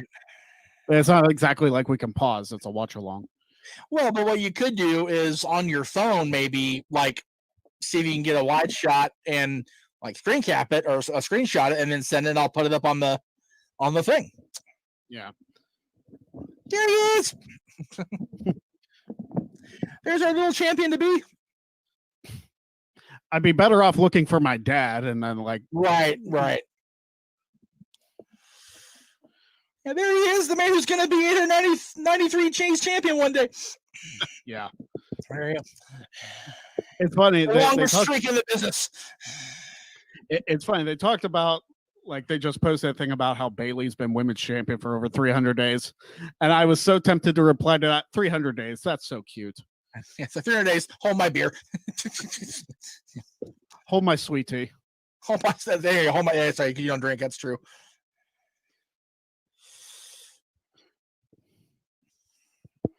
It's fun. I don't know if you were talking about this on another. It's probably one of the other shows I listen to. If you're in the South, there's no tea. It's just sweet tea is just tea. There's no like they don't call it sweet tea. It's like there's always sugar in it. There's no just regular tea.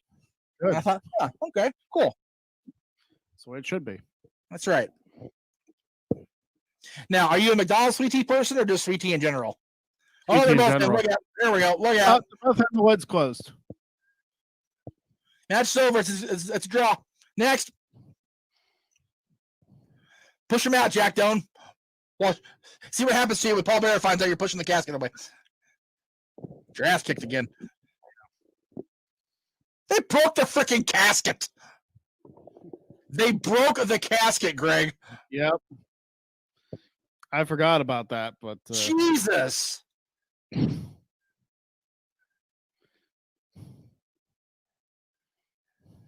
I love the visual here. Yeah. This was good. Sean's was better. Right. Sean looked like he was getting pulled into death. It was amazing facial features there. Just so good.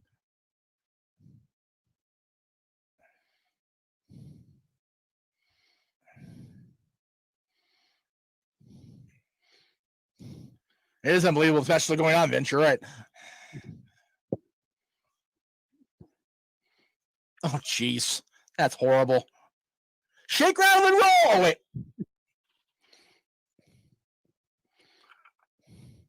Comatose. Oh, I don't know. Oh, not even a dad yet with a dad joke. You win that one. Jesus, that's bad. I have no idea what his actual finisher was because I don't think he was doing I don't think he was doing the shoulder breaker at this point. So no, it should be that now. You just said that. That should be his finisher. The comatose. Comatose. Yes. I can't even get over it laughing now. I can't even get out of my head now. Okay. There's the buzzword for the week. Comatose. Yeah. I'll put up on the prediction show tomorrow. Hashtag comatose. What are you doing? You got one for your mind. Got one for your mind. Too funny. Oh, man. It is so weird to see Paul Bearer like this animated. It's throwing me off.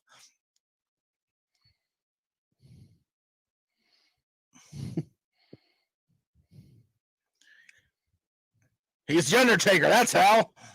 Damn it. Oh, man.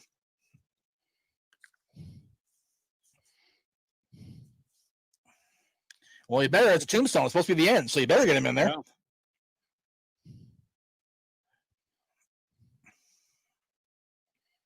Yeah.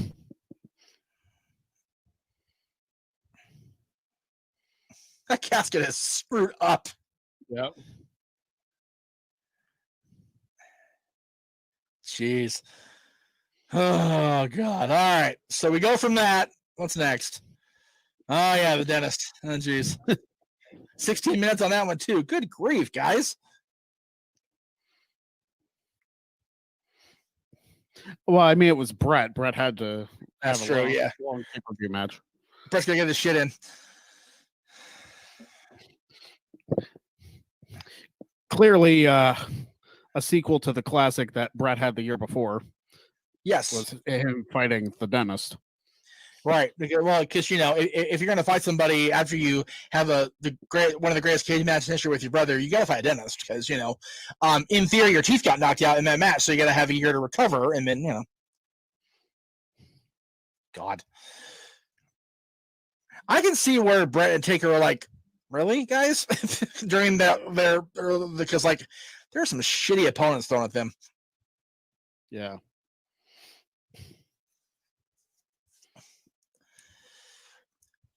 It's so funny when my 30-day challenge came up this month and I was talking about favorite themes. Like, you know what?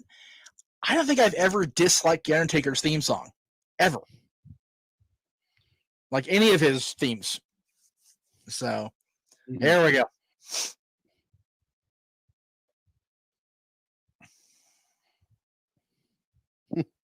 My own personal dentist. He can't even say his name right. Christ, Jerry.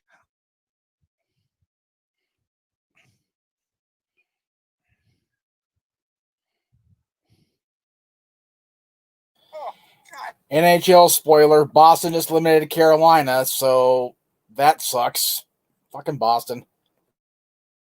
Britt Baker is the more over dentist in professional wrestling. In the grand scheme of things, yes. Much prettier, also. No disrespect, Glenn, but yeah. I mean, that pretty much goes without saying. Right. And with any luck, her fiance will whoop that McAfee ass on Saturday. We can only hope. Only hope. It's not going to happen. We know Pat's going to win. It's like, nah. Do we? Yeah. I don't. Oh, can we not? Can we get off that? Jesus. Puppies. Yeah, I was going to say. Lawler tasted puppies. I heard it. Don't time out Ken for Adrian for that one, Ken. That was actually a clever comment. I thought it was funny. Y'all play nice in there. Yeah. I mean, Lawler tasting puppies does not age well, especially considering the Attitude Era. Right? Ages well for Jerry. Jerry ain't minded. Jesus Christ. What is it with Vince's fascination with having the big guys have the ugliest ass teeth? I don't know. Him and Snitsky? Oh, God.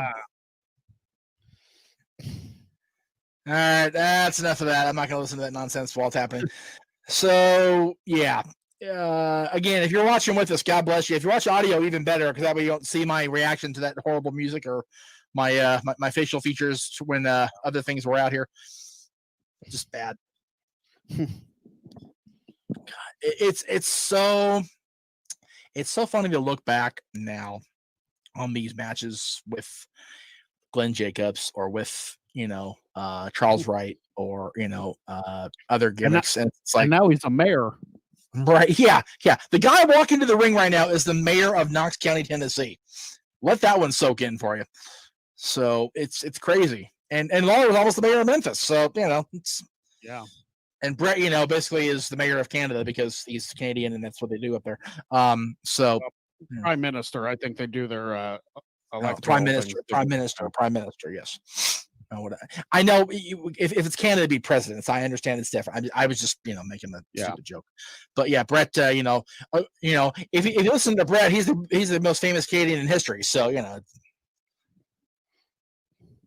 meanwhile, you got Wayne Gretzky going.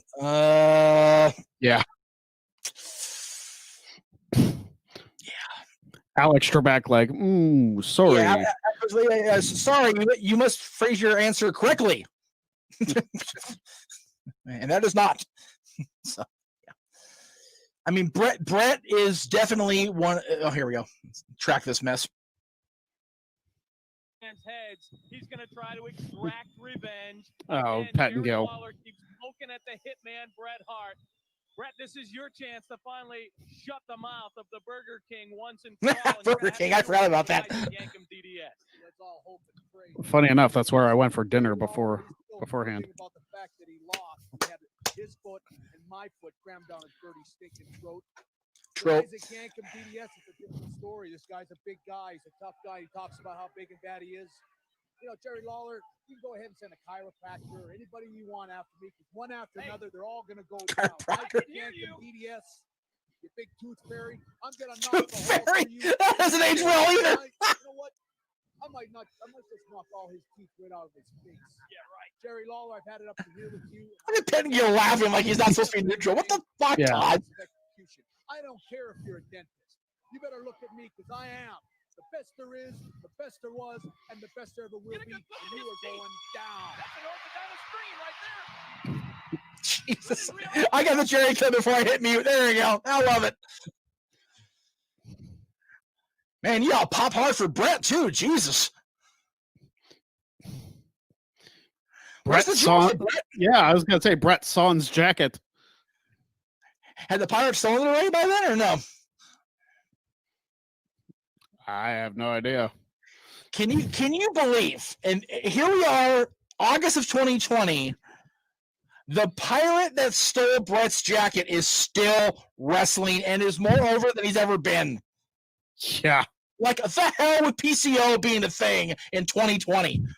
Is he still ROH champion, or did he lose it? No. Okay. He was, but like, yeah, he was ROH champion. He was in NWA Tag. It's like, huh? The world is weird. Okay, you know what? I take back what I said. With the Brett pop, the goosebumples. I give it up.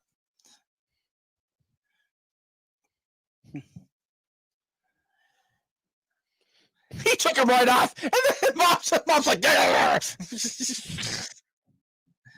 kid's like, the fuck is this? Get out of this shit.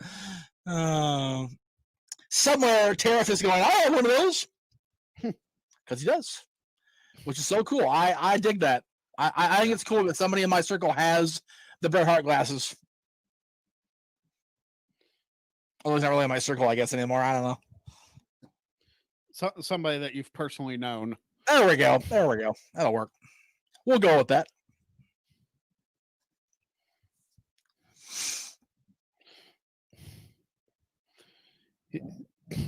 The big blue machine. Jesus. Get out of my head. Get the hell out of my head.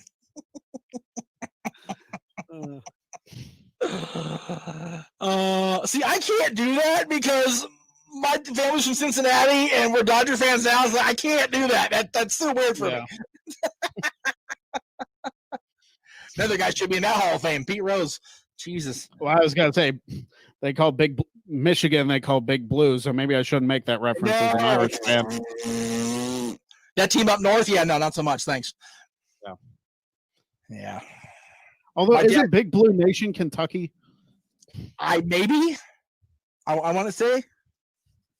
I can live with Kentucky. Not so much with Michigan. Yeah. Not so much with the other team that's closer to. Sorry, Caitlin. Sorry, Caitlin and Aaron. I'm not sorry. I don't like that school at all. Whatever. I mean, I don't either, but you know, we like them. Well, I love them. They're two of my favorite people of all time. But yeah, it's not my fault they live there. So, and the other Aaron, let's not forget Aaron Roca. That was the Aaron I was referring to. Oh. I was gonna say male Aaron doesn't give a crap about sports, so this is true.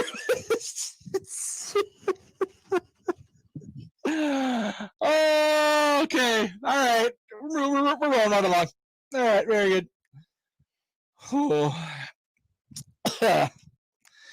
Yeah, it was very interesting watching her Twitter feed on Sunday, I think it was, during the Hawks Vegas game, just rooting for the Hawks. I'm like, but why do you care? You're in Detroit. Like, why?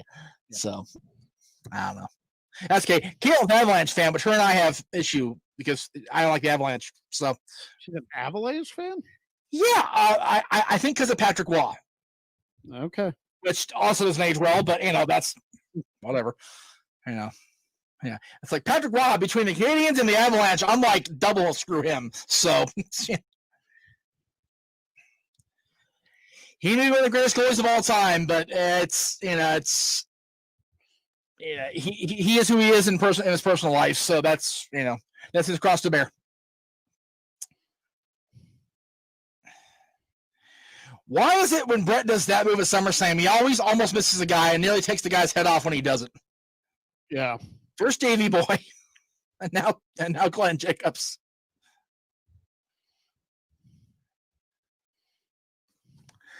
That's so funny. We were talking about, who's Mr. SummerSlam because Sean Mr. WrestleMania. Brett, I mean, decent stuff, but he's got this match. He's got the Lawler doink thing, so it kind of goes back and forth. Yeah, but at the same time, he's got him and Perfect, him and Bulldog, him and Taker, him and Owen. I'll take obscure references for 200, Alex. Right. 88, I think it was them, and 88 it was them in Demolition also. It was them in Demolition also in 88 when Jimmy was starting to sell their career down the river. Yeah, I was going to say the 2 out of 3 was the one I was thinking of. Right, no, because Demolition was managed by Fuji and Jimmy Hart that night. In 88, anyway. Yeah. I think. Now I'm going to look. Because I can. Let's see.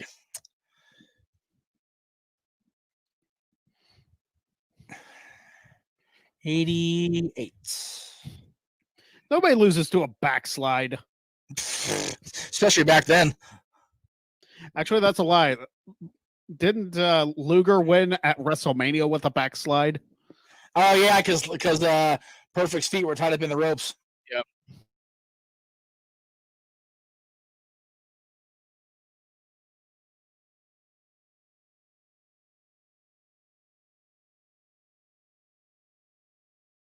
My mic was muted, so I'll try that again. While we're talking about the Brett Yankum match, Johnny Boy brings up a very good point here, and I gotta tell you, it really is that simple. It's just you get to hitch up your big boy britches and get over it.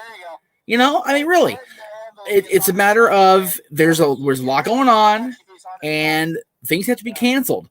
Do you know? Okay, I'm gonna be full disclosure here with you guys. The reason this came together so quickly today is because I literally sat down at this desk at 2 minutes to the hour at 5 Eastern, because I was at a neurology appointment for a MRI I had last Wednesday. That MRI was originally scheduled for during my quarantine at my sister's, and I had to cancel both appointments because I was stuck. You know what? Life is happening as we go here. Life is what it is, right? And it's just a matter of we all need to just stop bitching about how shitty things are and realize that a lot of people have a lot of things worse than us right now. We are just need to stop being a bunch of pansy whiny boys and girls, and however you identify. Let me just be clear. A bunch of whiny asses, and just do what you can do while you can do. I make my time and do my thing, honestly, by sitting here with you guys every day of the week, or, you know, on tape, or whatever the case may be. So, you know, it's just a matter of realizing that things aren't as bad as we're making them out to be. So, come on. Just, yeah. And see, and that's the thing. Adrian makes a good point. He's in the high risk category. He's taking it very seriously. I've been cocooning since March. Suck it up, girls. Yeah, exactly. You know, I have family who works in the public areas. You know, they go to work and they have to bring money in. You know, I don't have to. I sit here and make the money I do make. So what you do for me. But, you know, I go out of my house once, trust in a legit clinic, and get a false positive, and my world turned upside down. So it's the way it is. So, wham, but like you guys said, suck it up. Anyway. Hates me. So, hang on a second. No, next Wednesday, which is August 26th, as you guys know. You get on him, Kyoto. Yeah, you tell him, Mike, and then he'll make sure that he tells Vince to fire you 20 years later. Poor Kyoto. I know, right? And awful. So next week on Rewind, if it's where the hell? Oh, I deleted it. Mother effer. Okay, hang on. I'll find it. Anyway, next week on this show is August 26th, 2020, a Wednesday, as of course we do. It's Wednesday. So, and I'm buffering. There we go. There it goes. I decided I would go back in time and see, okay, what shows happened on August 26th over the course of history? And then I realized that it wasn't recorded on this day in history, but it did air this day in history. The initial regular broadcast of SmackDown. Oh, like the very first SmackDown. August 26th, 1999. Rock Hunter for the title with Sean, your boy, as the referee. Yeah, there it is. There we go. Whoops. I guess I should say the first official weekly SmackDown, because I did one in April. There you go. There it is, brother. So it'll be next week's Wrestling Rewind. It'll be the 21st anniversary of SmackDown. So there, officially. So, but we will get SummerSlam 89 on the docket for next summer, and we can always just watch it whenever, just the two of us, and go, why? But yeah, we've got that coming up. September 2nd, we're going to watch the September 2nd, 2002 Raw, which has the return to prominence of the big gold belt, at least the replica of it anyway. September 9th is, here we go, guillotine leg drop. He almost botched it. September 9th is Fall Brawl 95. So there you go. There's that. September 16th is Anarchy Rules 99. So we'll get a little ECW in there. And then the 23rd and the 30th are going to be the Unforgivens. The first week is Y'all's Choice out there in TV land. The next week is the runner-up. So 2002. You know, honestly, even 2001 I'm okay with. Because there's another Pittsburgh moment for Greg there. But you weren't at that show, right? I was not at that show, no. Okay. That's a bummer. That would have been a fun show to be at. Oh, yeah, absolutely. Freaking Angle was over like Rover. Like Angle won 2 world championships in Pittsburgh that year. Yeah. Yep. Was the WCW match in Pittsburgh too? Yes. No shit. Okay. Mm-hmm. Which was so weird because right, it was like 2 months apart, and they typically don't do shows that close together. Right? Yeah, because the SmackDown was in July. Yeah. Unless, no, I don't think 9/11 would have changed any of that. Well, Unforgiven was after. I know it was. I know it was after, but they had the build and all that. I don't know. Right.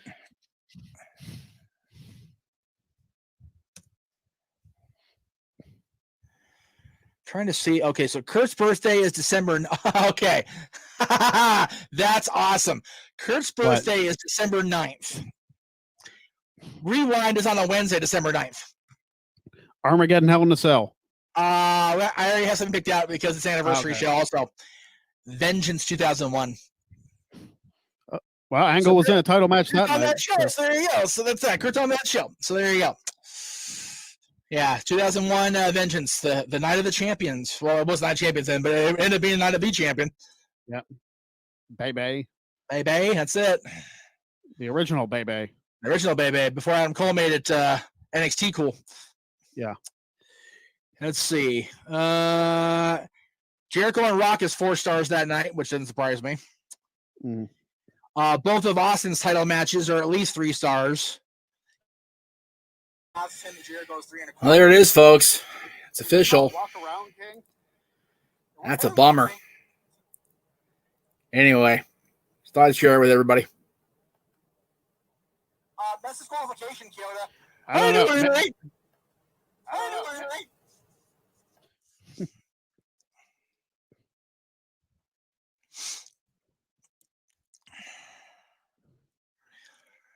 Wow, Vengeance 2001 has 2 quarter-star matches.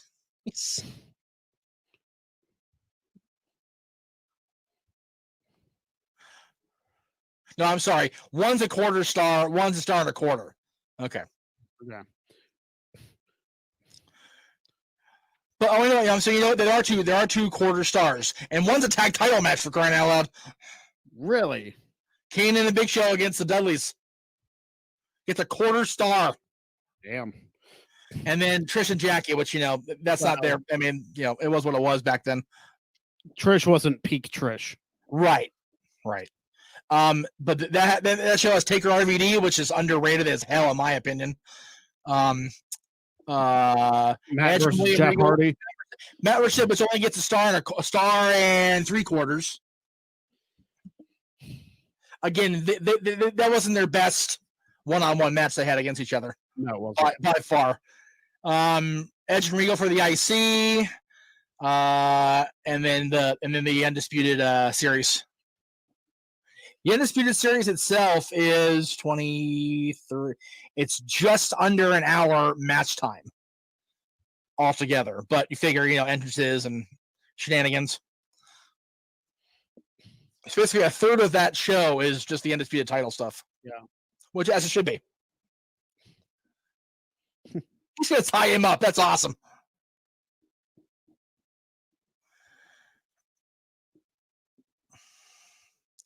Let's see.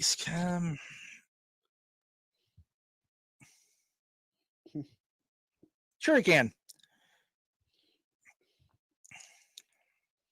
So then December 16th is another rewind. That'll be the one before, right before Christmas. Actually, no, the 23rd will be the right before Christmas, so we can actually have a show go up Christmas if on that Wednesday if you want to. But the 16th is RVD's birthday, it's Trish's birthday, and it's Stone Cold's birthday. Oh. So we gotta figure out something special to do for those three. Why is Glenn Jacobs on the top rope in 95? That shouldn't be happening. Stop it. No.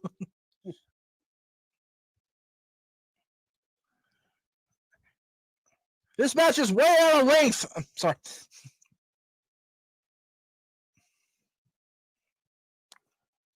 Why is Jerry Lawler still on the touchstick? Get the hell, Keona. Ring the bell already. No wonder you got fired. Whatever. I swear I sound like the rope broke just then. Did you hear that? Yeah, I thought so too. I was like, watch this. Yeah, see that coming. Jerry Lawler with the Randy Savage bald spot. Yeah. Can we ring the bell? Can we stop now? 2, Keona's 3, right in front 4, 5. Ring the bell. Okay, 6, 7. Why are you counting past 5? Jesus Christ. Like, I'm not the head official of WWF or anything, but crime a knee, man.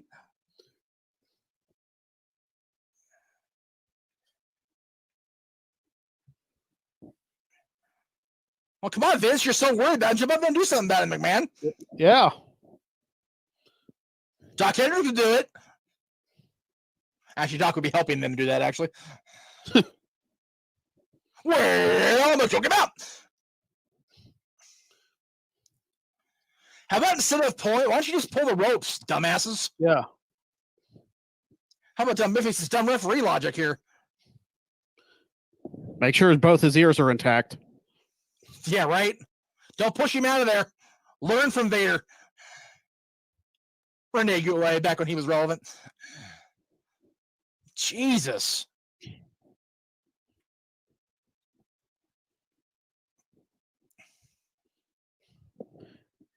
You tell him Briscoe. That's actually Tony Gurria, I think. I thought it was Briscoe. I saw Tony Gurria at ringside. I thought he was wearing a black. No, that's Briscoe. Oh, it is. I'm sorry. I saw Tony and I got messed up. Sorry. Yeah, Gurria's at ringside, but sorry, my bad.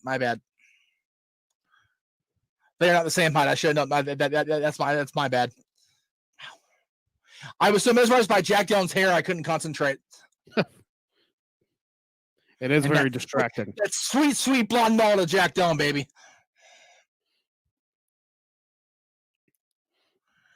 Well, at least one of you dentist.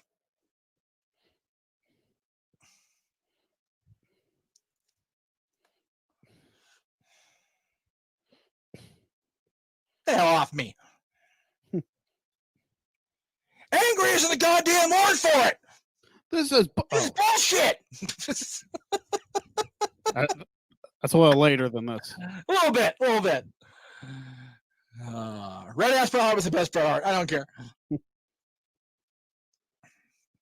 Yeah, it was blatant so much that it took Mike Chioda about 45 minutes to ring a bell. Well, right here you go. Oh. Check it. Bad guy. He's got an opportunity to make history, become the first four-time Intercontinental Champion. Will it be the same result as WrestleMania 10? Will history repeat itself? You know, Doc, that history, it got a way of repeating itself. So bad. The accent's so bad. You say that was then, this is now. and new time. Somebody screwed up on the production team. Gee, we're getting ready to start the ladder match. Razor's cutting his promo as he's getting ready to walk out to face Sean in the ladder match. So there's that. But we're finally at the ladder match. Thank God. So bad. It is not just your precious gold that is on the line. It is your body, your career. I will Mang, turn it M-A-N-G, upside, Mang. And you know why? Because your pain brings me pleasure. You say the time for talking is through. You ready to dance? Well, Razor, he leads. Well, there you have it. The Jesus anticipated Christ. back No to you, video man. package for the ladder match. No, just going into it. The hell with it, right?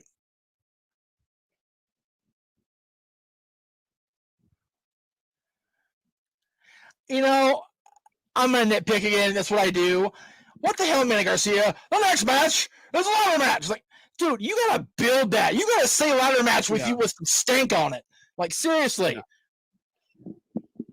This is the rematch of, at this point, the greatest match in recent WWF history. Yeah. Like, put some stank on that intro, mother effer. Seriously. Whatever.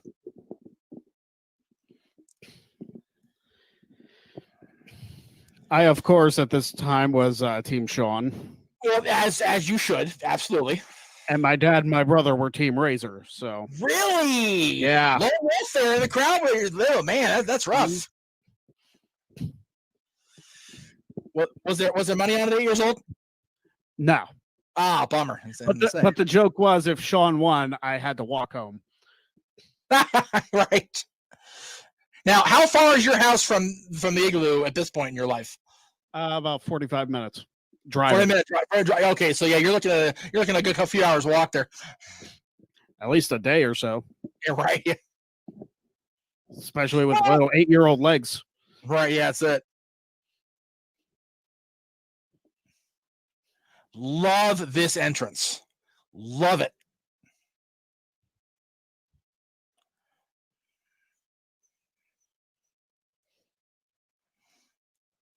I feel we should, from now on, whenever we watch Tom, we should have Greg Cherry do the voiceover for the introductions from now on.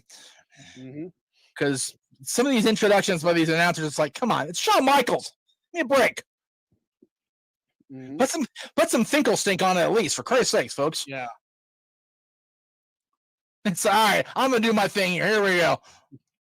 Iconic shot in 3, 2, 1. Yeah. Pretty sure.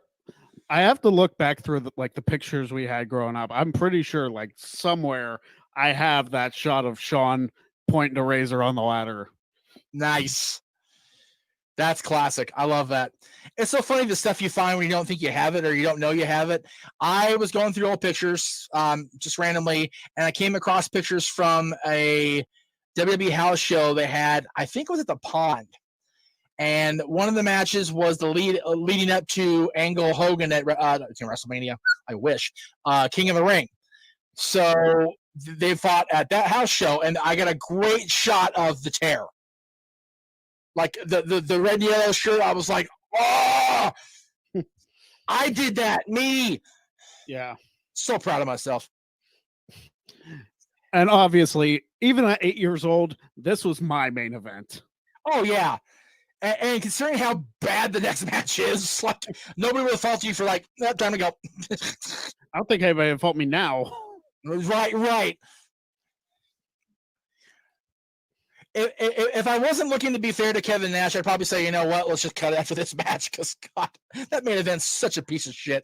I mean, Kevin Nash had way better matches, even during that reign.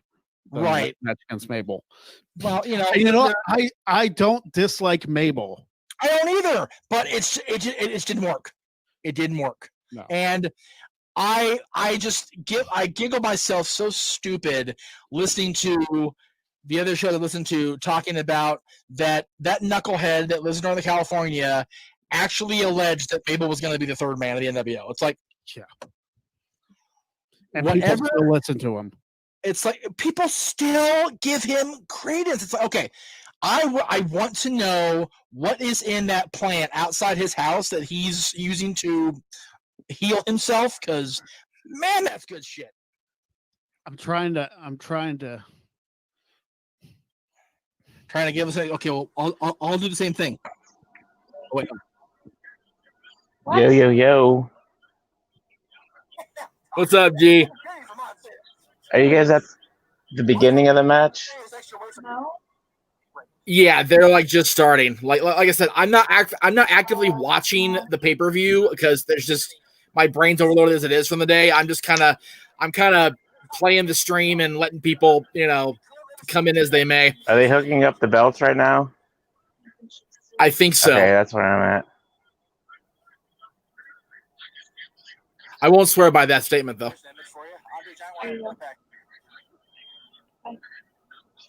the Brute Squad. Where's your mom at? Disney Plus, I'm so happy. This is how bad this show is. I'm talking about Princess Bride being on Disney Plus. Like, seriously. What are you looking at? You shaved. I don't know. When This did makes you my freaking shave? day. What do you think? Oh. Here we go. I'm talking to the fiance. She asked me when did I just shave. Looking good, G. Looking good. I like it. After so long, Pants. I like Right? blue it I do too. I dig it. what's the word I'm thinking of? Like after just a while, it just gets too much having a beard. Since you and I have last been on camera together. Hang on a second. I'm saying something poetic here. Hang on. Heel turns and heel runs and whatever. And I'm not the hugest fan of Sean's 2005 heel run. Like, I know it was done out of necessity because Terry said so, and that's not gonna work for me, pal. I get it, but Sean did the best he could with it, but like Sean's not that guy anymore. no.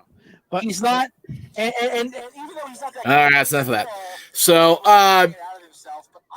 I actually threw it in. I'm gonna tell the room here. I threw it in the NoDQ group chat to say, if you guys want to come on and talk about Renee real quick here while we're babbling, by all means. I put it up there earlier when the news first broke. I put a video up of me kind of half-ass interviewing Renee at Booker T's podcast 3 years ago. Yeah. She was so sweet to me. She was very nice, very gracious. A fan of mine pointed out that I gave her kind of like a half-assed hug around the waist, and she purposely broke away, but being cool about it on camera, and then put the arm up to break distance. Like, okay, stay away. But whatever. Class act all the way through. If she ends up in AEW, great. If she ends up back with the Score, with ESPN or whatever, I think she will be great at whatever she does, and more power to her for getting out, Yeah, absolutely. I mean, the most common thing would be AEW because John's there now. But if she does something in the sports, like you said, Sports Center or ESPN or doing something, she's great at what she does. Right. So I mean, she's gonna find a job no matter what. So right. And you know what? If her vocational talents end up, doing something Vegas wise, because I mean the Knights are still active in the NHL playoffs in the playoffs right now. So the Raiders are coming in. So there'll be plenty for her to do sports wise in City, no question. So well, what I read, if I'm not mistaken, she's working through SummerSlam weekend, and then that's going to be it, right? Right. Okay. Yeah. So if you guys see Renee Young on camera, take it in, kids. Soak it up, because that's it. Yeah. So what just happened, G? If you're keeping track, they just did the suplex to the outside where Sean's knee could have been broken across the guardrail. I think I'm at where they're just now coming back in the ring because Razor was getting a ladder, and then Sean came after him. So I might be ahead of you. Which is fine. Oh, no, wait. Hold on. Sean's about to do a suplex right now. Razor's on the outside. Ow. Oh, yeah, okay. So I'm a couple seconds behind you. You're probably a good 10 to 15 behind me, which is fine. Anyway, so yeah, you missed the fun. Greg, during the course of the casket match between Kama and The Undertaker, Kama did what we know as wrestling fans is the shake, rattle, and roll honky tonk man. But I didn't know what to call it. Greg threw out the word comatose to call that move. So that's the buzzword for the rest of the week on the Jeff Meacham Network now is comatose. That's funny. There you go. But yeah. I appreciate you volunteering to do the thing with me yesterday, and I ended up doing it solo. I wanted a full panel, and I didn't get that, and I was being sourpuss about it. So whatever. Oh no, you're good. I totally understand. I just threw my picks in there for on the messenger on the NoDQ stream, yeah, which is fine. Yeah. So I honestly don't mind if the majority of my channel shows are me. That's fine. Yeah. Whatever. Because it's the Jeff Meacham Network. It's not NoDQ or it can be anybody. Yeah. It's Aaron, but I try not to oversaturate the Meach into the populace. So. Well, I'm gonna not shove it down the throats. So. Yeah. Well, I'm gonna be on with them tomorrow night for the NXT predictions because I'm sure we're not gonna. Cool. So I'm sure we're not gonna get a full panel tomorrow if we did one.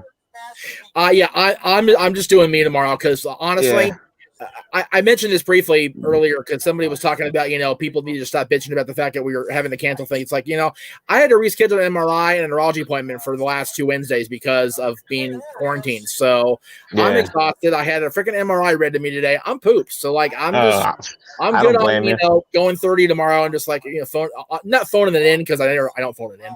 But just going 30. All right, here's what I think's gonna happen Saturday. All right, good night. We'll see you tomorrow. So, because Friday's gonna be bumping because it's trivia post game, and then of course the weekend will be batshit busy. So So. Oh my god! I mean, I'm going to lose my voice by Sunday night. I'm telling you. Right? Because I know we have NXT tonight, and then there's nothing tomorrow. Right. And then Friday is SmackDown. Saturday.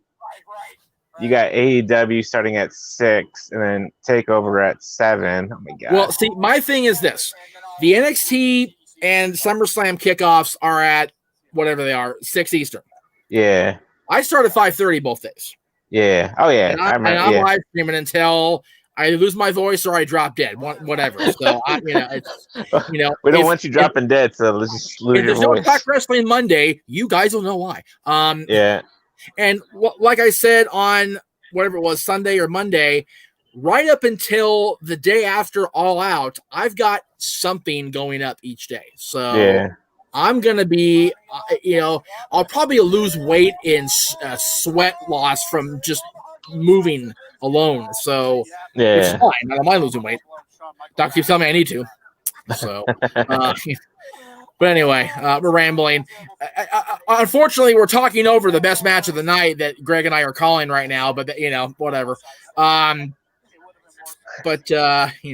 everybody here's seen that match, and I'm honestly thinking about just cutting the feed at this point as far as the SummerSlam 95 part of it, because Greg and I we had fun doing this, but it's just it's not a good show.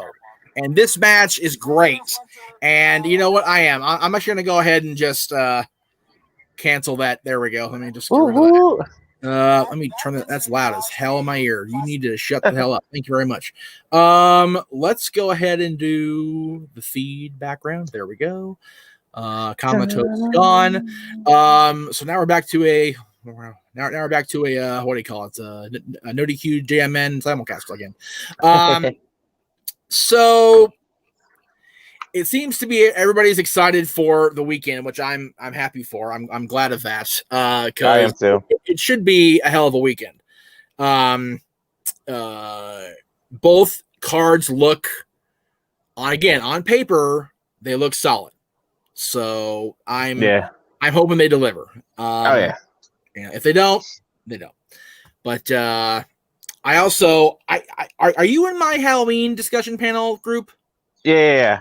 Okay. I was gonna answer back. I mean, Tuesday or Thursday, I'm fine with. I get off at 2:30 in the afternoon, and I get home at 3. So Right. anytime after like 3:15, I'm good to go. Put my book here because I had. Where's the damn tablet? Ugh. I gotta finish reading that that book.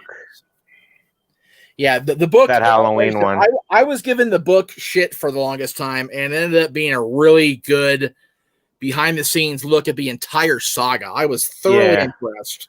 I think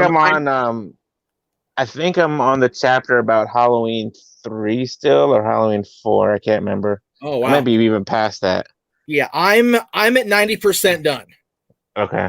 I'm they're in the there. I just started the chapter. Let's see, 1, 2, 3, 4. I'm about 4.5, almost 5 pages into the 2018 Halloween chapter. Oh wow, okay. So yeah, I'm real pregnant on this one. So I'm almost done. So I really want to do it while it's fresh in my mind. So if you guys are wondering what I'm talking about, everybody that works for both channels is familiar with this, but Aaron and I, especially since we're the head of the channels, we are huge Michael Myers Halloween movie fans, and it was decided at the time when Halloween Kills is going to come out. There you go, right there. I love it, dig it. When Halloween Kills is supposed to premiere this year, that we were going to have a panel discussion go up the weekend of the premiere. Yep. And of course, COVID's an asshole. We got pushed back a year. So what we decided to do is just, you know what? The panel was going to be about everything up until Halloween Kills anyway. Yep. So we're just going to record it. Screw it. And what I decided to do was I've been notating on the book, and I've been sending quotes from the book to the chat, and I'm gonna enjoy it, and we are gonna go deep into 3. I know people don't like 3 because it's not a Halloween movie. Yeah, I understand that. I get it, but if you hack off Halloween 3 and just call it Season of the Witch, it's a damn good horror flick. And the funny thing is, they even talked about that in the book. If there was no Halloween in front of it, like you just mentioned, the movie was great itself. It was, something different. They were even talking about, it was creepy. It's way more beautiful than people give it credit for. Number one. Yeah. As far as the Rob Zombie movies go, reading this book gave me so much insight. I like the Rob Zombie flicks, as does apparently Inzamazubi We Trust, who he says I'm partial age too. I honestly love both Rob Zombie entries for what they are. And if you take away the fact that, John Carpenter told Rob, you do you, boo. Do what you got to do. And he did. And Rob did such a great job. And if you watch the director's cut of 2, which is Rob's definitive vision of it, holy balls, it's good. So I wanted to give the entire saga a fair shake, complete analysis. I've got a good group of people in that room. I don't know if we're all going to be on the video. I don't know what to expect, but I do know, and it's awesome that I found it. There's a guy out there that does heavy metal remixes of a lot of different songs, including the SummerSlam theme I used yesterday. Okay. I won't give his name out until he gives me permission to give his name out. I don't want to be understandable. But he did a kick-ass remix of the classic Halloween theme. If I get his okay to use it, I am using it because absolutely. It's very much, I'm sure, owned by whoever owns the rights to Halloween, the Accods or whatever. But I think it's enough of a different feel where I won't get ballsed out for it. We'll see. Yeah. I love how Rob Zombie gave us a peek into the mind of evil. Exactly. Especially part 2. You get to see exactly what Michael's thinking. His projections of Deborah and save for the panel. But I enjoy it. It's so funny. Until I left this morning, I had Michael sitting on my monitor. His hat stand is the corner of my monitor pretty much. Okay. so he just sits there and he stares at me or he stares at my guests and they come in like, what do you want? So because I've come to enjoy the saga so much since the 2018 movie came out, and thanks to Bailey, I would give her full credit for it. But I was watching the movies going as far back as H2O when I was first dating Dylan's mom, because she hounded me for about a year before I sat down and watched H2O, and I actually found myself liking it. But I never went back and watched the whole thing, the whole saga, until the last year and a half, and it's been I've really much enjoyed it.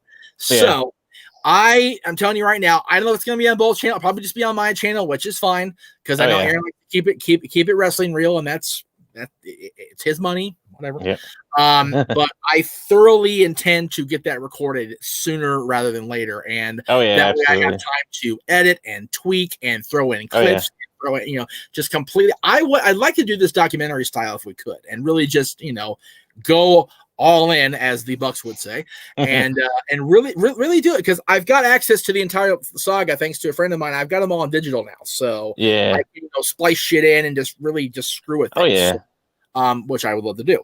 So anyway, first because you're here, and because you're sporting that sweet macho purple shirt, and I love that shirt to pieces. And did you get it off WB.com or?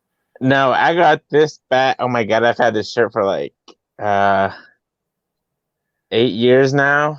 No, 2013 I bought it. Okay, so about what did I buy? Hot Topic. No, not Hot Topic. FYE. They, how they have the shirt. Take it back. Yeah. I think they still sell shirts, but I mean, they had like the wrestling shirts. They had this. I think they had an Austin one and whatnot. And it's like, you know what? Let me get a Macho Man shirt. But I'm sure you can go on WWEshop.com and get your Macho Man shirt. I wanted to buy there's a shirt the similar style of that shirt, but it's a black shirt, and it's got like the color scheme of his WrestleMania 7 outfit and the logos, and it's got a shot of him like basically the same type of shot as his head on this side, but it's in his WrestleMania 7 outfit. Okay, that's sick. That was my first WWE pay-per-view I bought. Okay. So I'm like, I got to get me one of those. I will eventually. And Randy was my dad's favorite before The Undertaker became my dad's favorite. So gotcha. And Randy was a guest on Extreme Mayhem. So we love Randy. And we miss Randy. Anyway, we went way off into the damn weeds. Holy shit. We went from Summerslam 95 to Halloween to Macho Man. Let's go back. Let me go back to Halloween real quick. So at first I used to watch them, how AMC and stuff like that always showed them every year. Right. And I was like, I'm getting tired of this. I like these movies. What did I end up doing? I just went on Amazon. Boom, boom, boom. I think I went to FYE as well, because I remember you mentioning, what is it? The director's cut of Halloween 6? Producer's cut. Curse. Yeah, the producer's cut. Yeah. So I had found that. Yeah, because you asked me at one point when I posted my collection picture, where'd you get all that? I said, Amazon, baby. Yeah. The only one I didn't get on Amazon was 2018, because I bought that in store at Walmart. At Target, they had the original one and 2018 like in a combo. Yeah. So I picked that up. So I was like, all right. There were so many versions of the saga over the years. Like seriously, right now, I don't use them all because, the one I have doesn't work at all. Piece of shit. Yeah. I've got the original on Blu-ray. I've got the televised cut on DVD of the original, the one they put on NBC in 1980, which where they added the extra scenes in. Yeah, I remember reading that. Blu-ray of 2, the Blu-ray of 3, which was a bitch to find for inexpensive because you can get the steel book or you can get the bitter. I just want the fucking movies.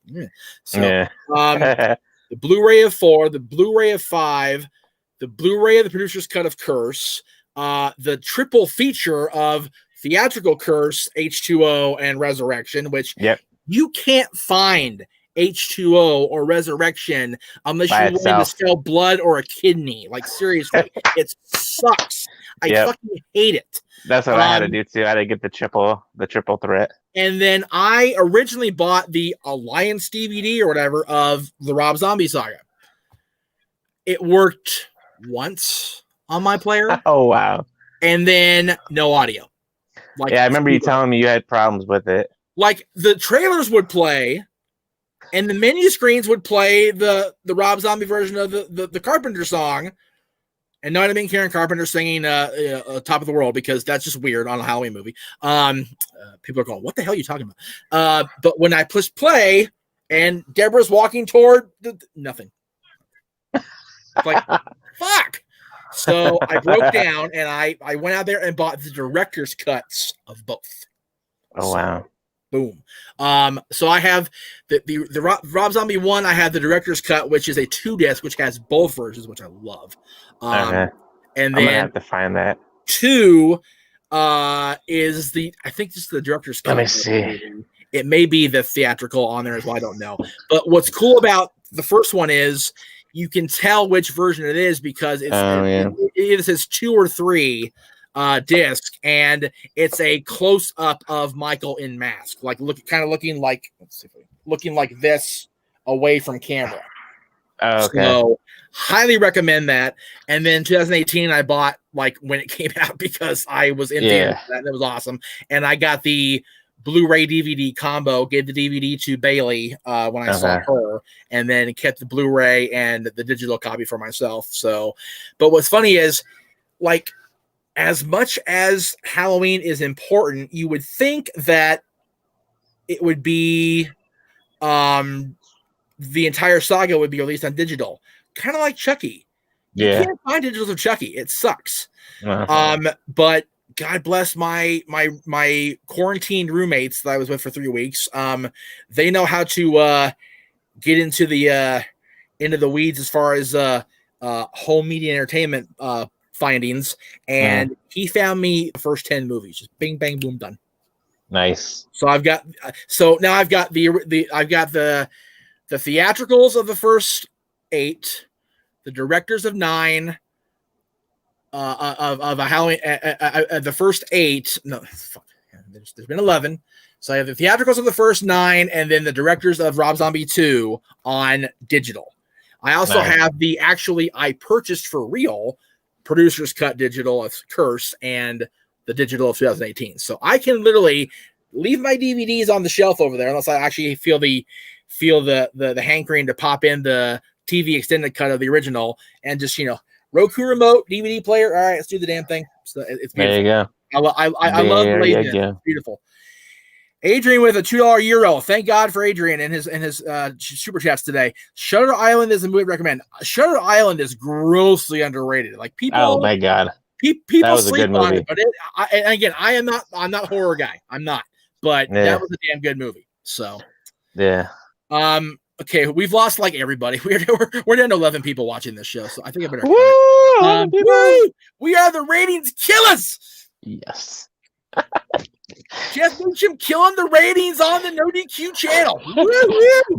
Big G pops up and then no, okay. Seriously, we have 11 viewers. 10 of them are on Aaron's channel.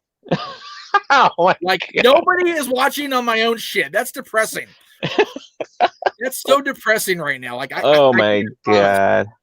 You're right. You know what? He's right. Sure, it wasn't a horror movie, but it was a damn good movie. So anyway. Yeah, it was more like a thriller. Yeah, but yeah. But people ride that line. They don't differentiate, which is a shame. Yeah. There's some damn good scary movies that aren't classified as horror or slasher or whatever. They're just damn good up in the feels in the head. All right. So if you're still watching, God bless you guys. We love you to pieces. What I'm going to do is let you know that tomorrow, if you're so inclined, and I love you if you are, at 5:30 Eastern, so around the same time as we started the day, although, I can't remember how I started this point, 2.5 hours ago, apparently, we'll have my takeover predictions. And then after that, at 7 Eastern, will be the NoDQ.com official NXT Takeover prediction show. Aaron will be there. I'm sure Virgil will be there. Big G will be there. And you know what? Honestly, if you guys can't get a 4th, let me know, and I'll just cancel mine because I don't know. I think Robbie's going to be on it tomorrow. Oh, that's right. That's right. Robbie Vice is going to be on. Okay, so there you go. Yeah, that's fine. That works. Yeah. Gotta get Robbie his plug for sure. Yep. Hey, I didn't block the people that left my channel except you. Shut up, Adrian, you big duty head. Anyway, I said duty head in 2020. I need to stop broadcasting now. I'm done. So okay. All right, guys, we appreciate you being on. We appreciate you sticking with us. I know SummerSlam 95 is a shit show. You guys did it to yourselves. If you're a member of the Jeff Meacham Network family, you voted for that show. That show bad. So you did it to yourself. Don't screw up with Unforgiven next month because you've got quality choices. Pick 2002. I was there. There you go. So for Big Baller G, for everybody in the chat room, I am Jeff Meacham, and I'm so sorry. This was a shit show. Good night, everybody. See you later, guys. Where the hell's my? Where's my cue? Where's my credits?